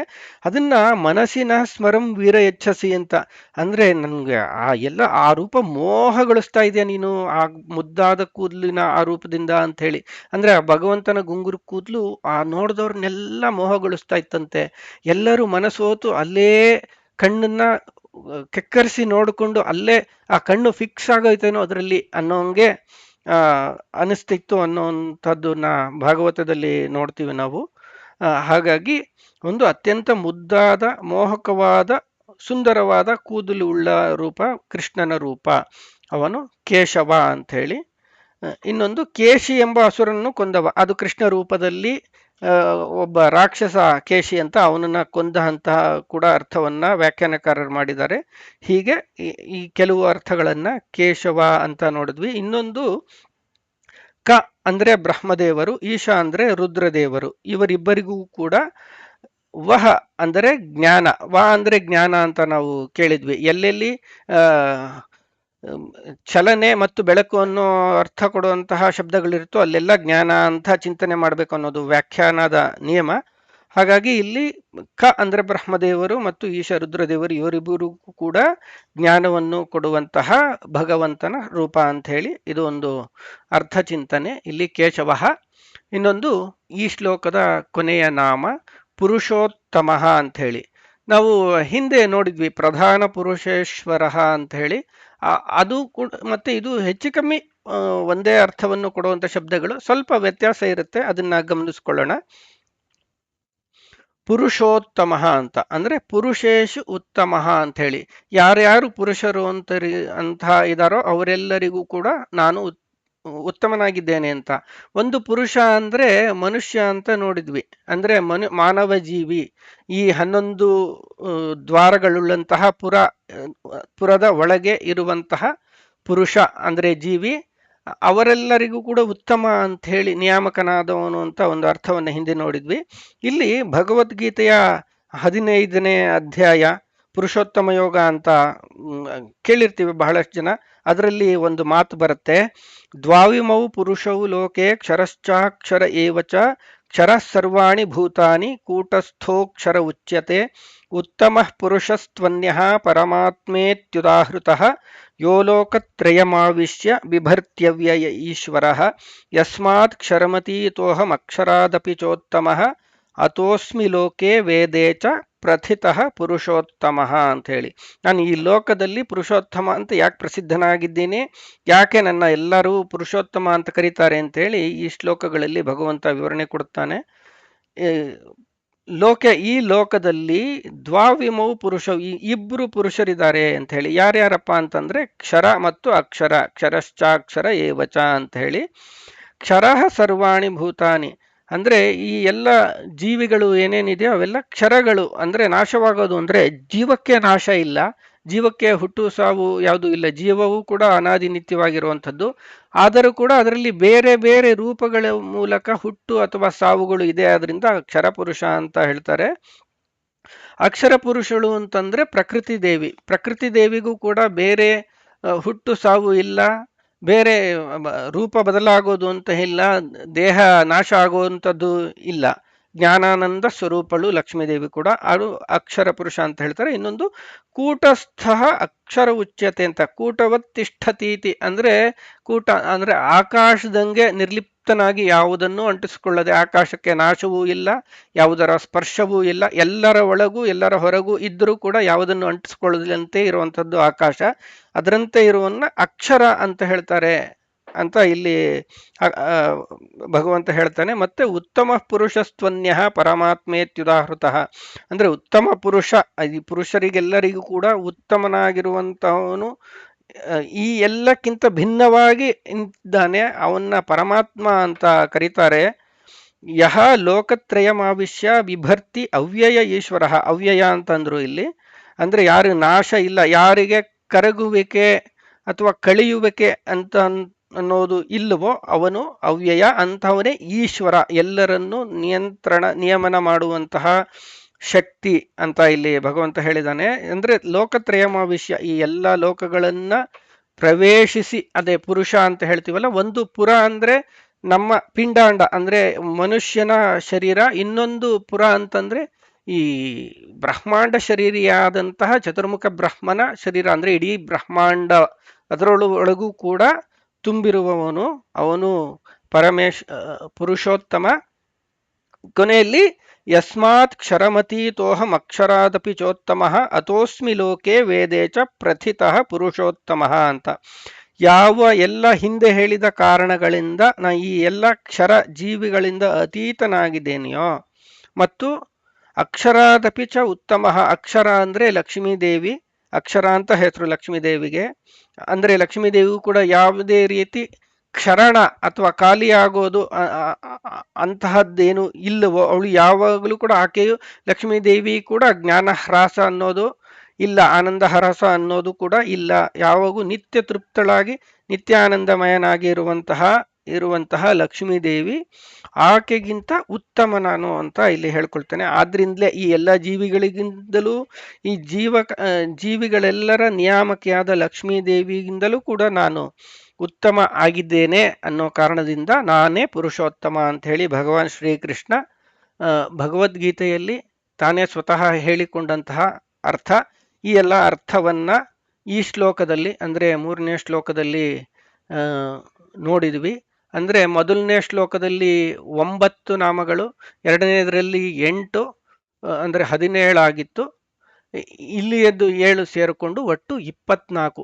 ಯೋಗ ಯೋಗವಿದಾಂ ನೇತ ಪ್ರಧಾನ ಪುರುಷೇಶ್ವರ ನಾರಸಿಂಹ ವಪು ಶ್ರೀಮಾನ್ ಕೇಶವ ಪುರುಷೋತ್ತಮ. ಮೊದಲನೇದರಲ್ಲಿ 8, ಮೊದಲನೇದರಲ್ಲಿ 9, 2ನೇದರಲ್ಲಿ 8, ಇದರಲ್ಲಿ 7, ಒಟ್ಟು 24 ನಾಮಗಳನ್ನ, ಭಗವಂತನ 24 ನಾಮಗಳನ್ನ ಚಿಂತನೆ ಮಾಡಿದ್ವಿ ಇಲ್ಲಿವರೆಗೂ. ಮುಂದಿನ ವಿಡಿಯೋಗಳಲ್ಲಿ ಮುಂದಿನ ಭಗವಂತನ ನಾಮಗಳನ್ನು ನೋಡೋಣ. ಅಲ್ಲಿವರೆಗೂ ಎಲ್ಲರಿಗೂ ನಮಸ್ಕಾರ ಮತ್ತು ಅಭಿವಂದನೆಗಳು. ಶ್ರೀಕೃಷ್ಣಾರ್ಪಣಮಸ್ತು. ಜೈ ಶ್ರೀರಾಮ್.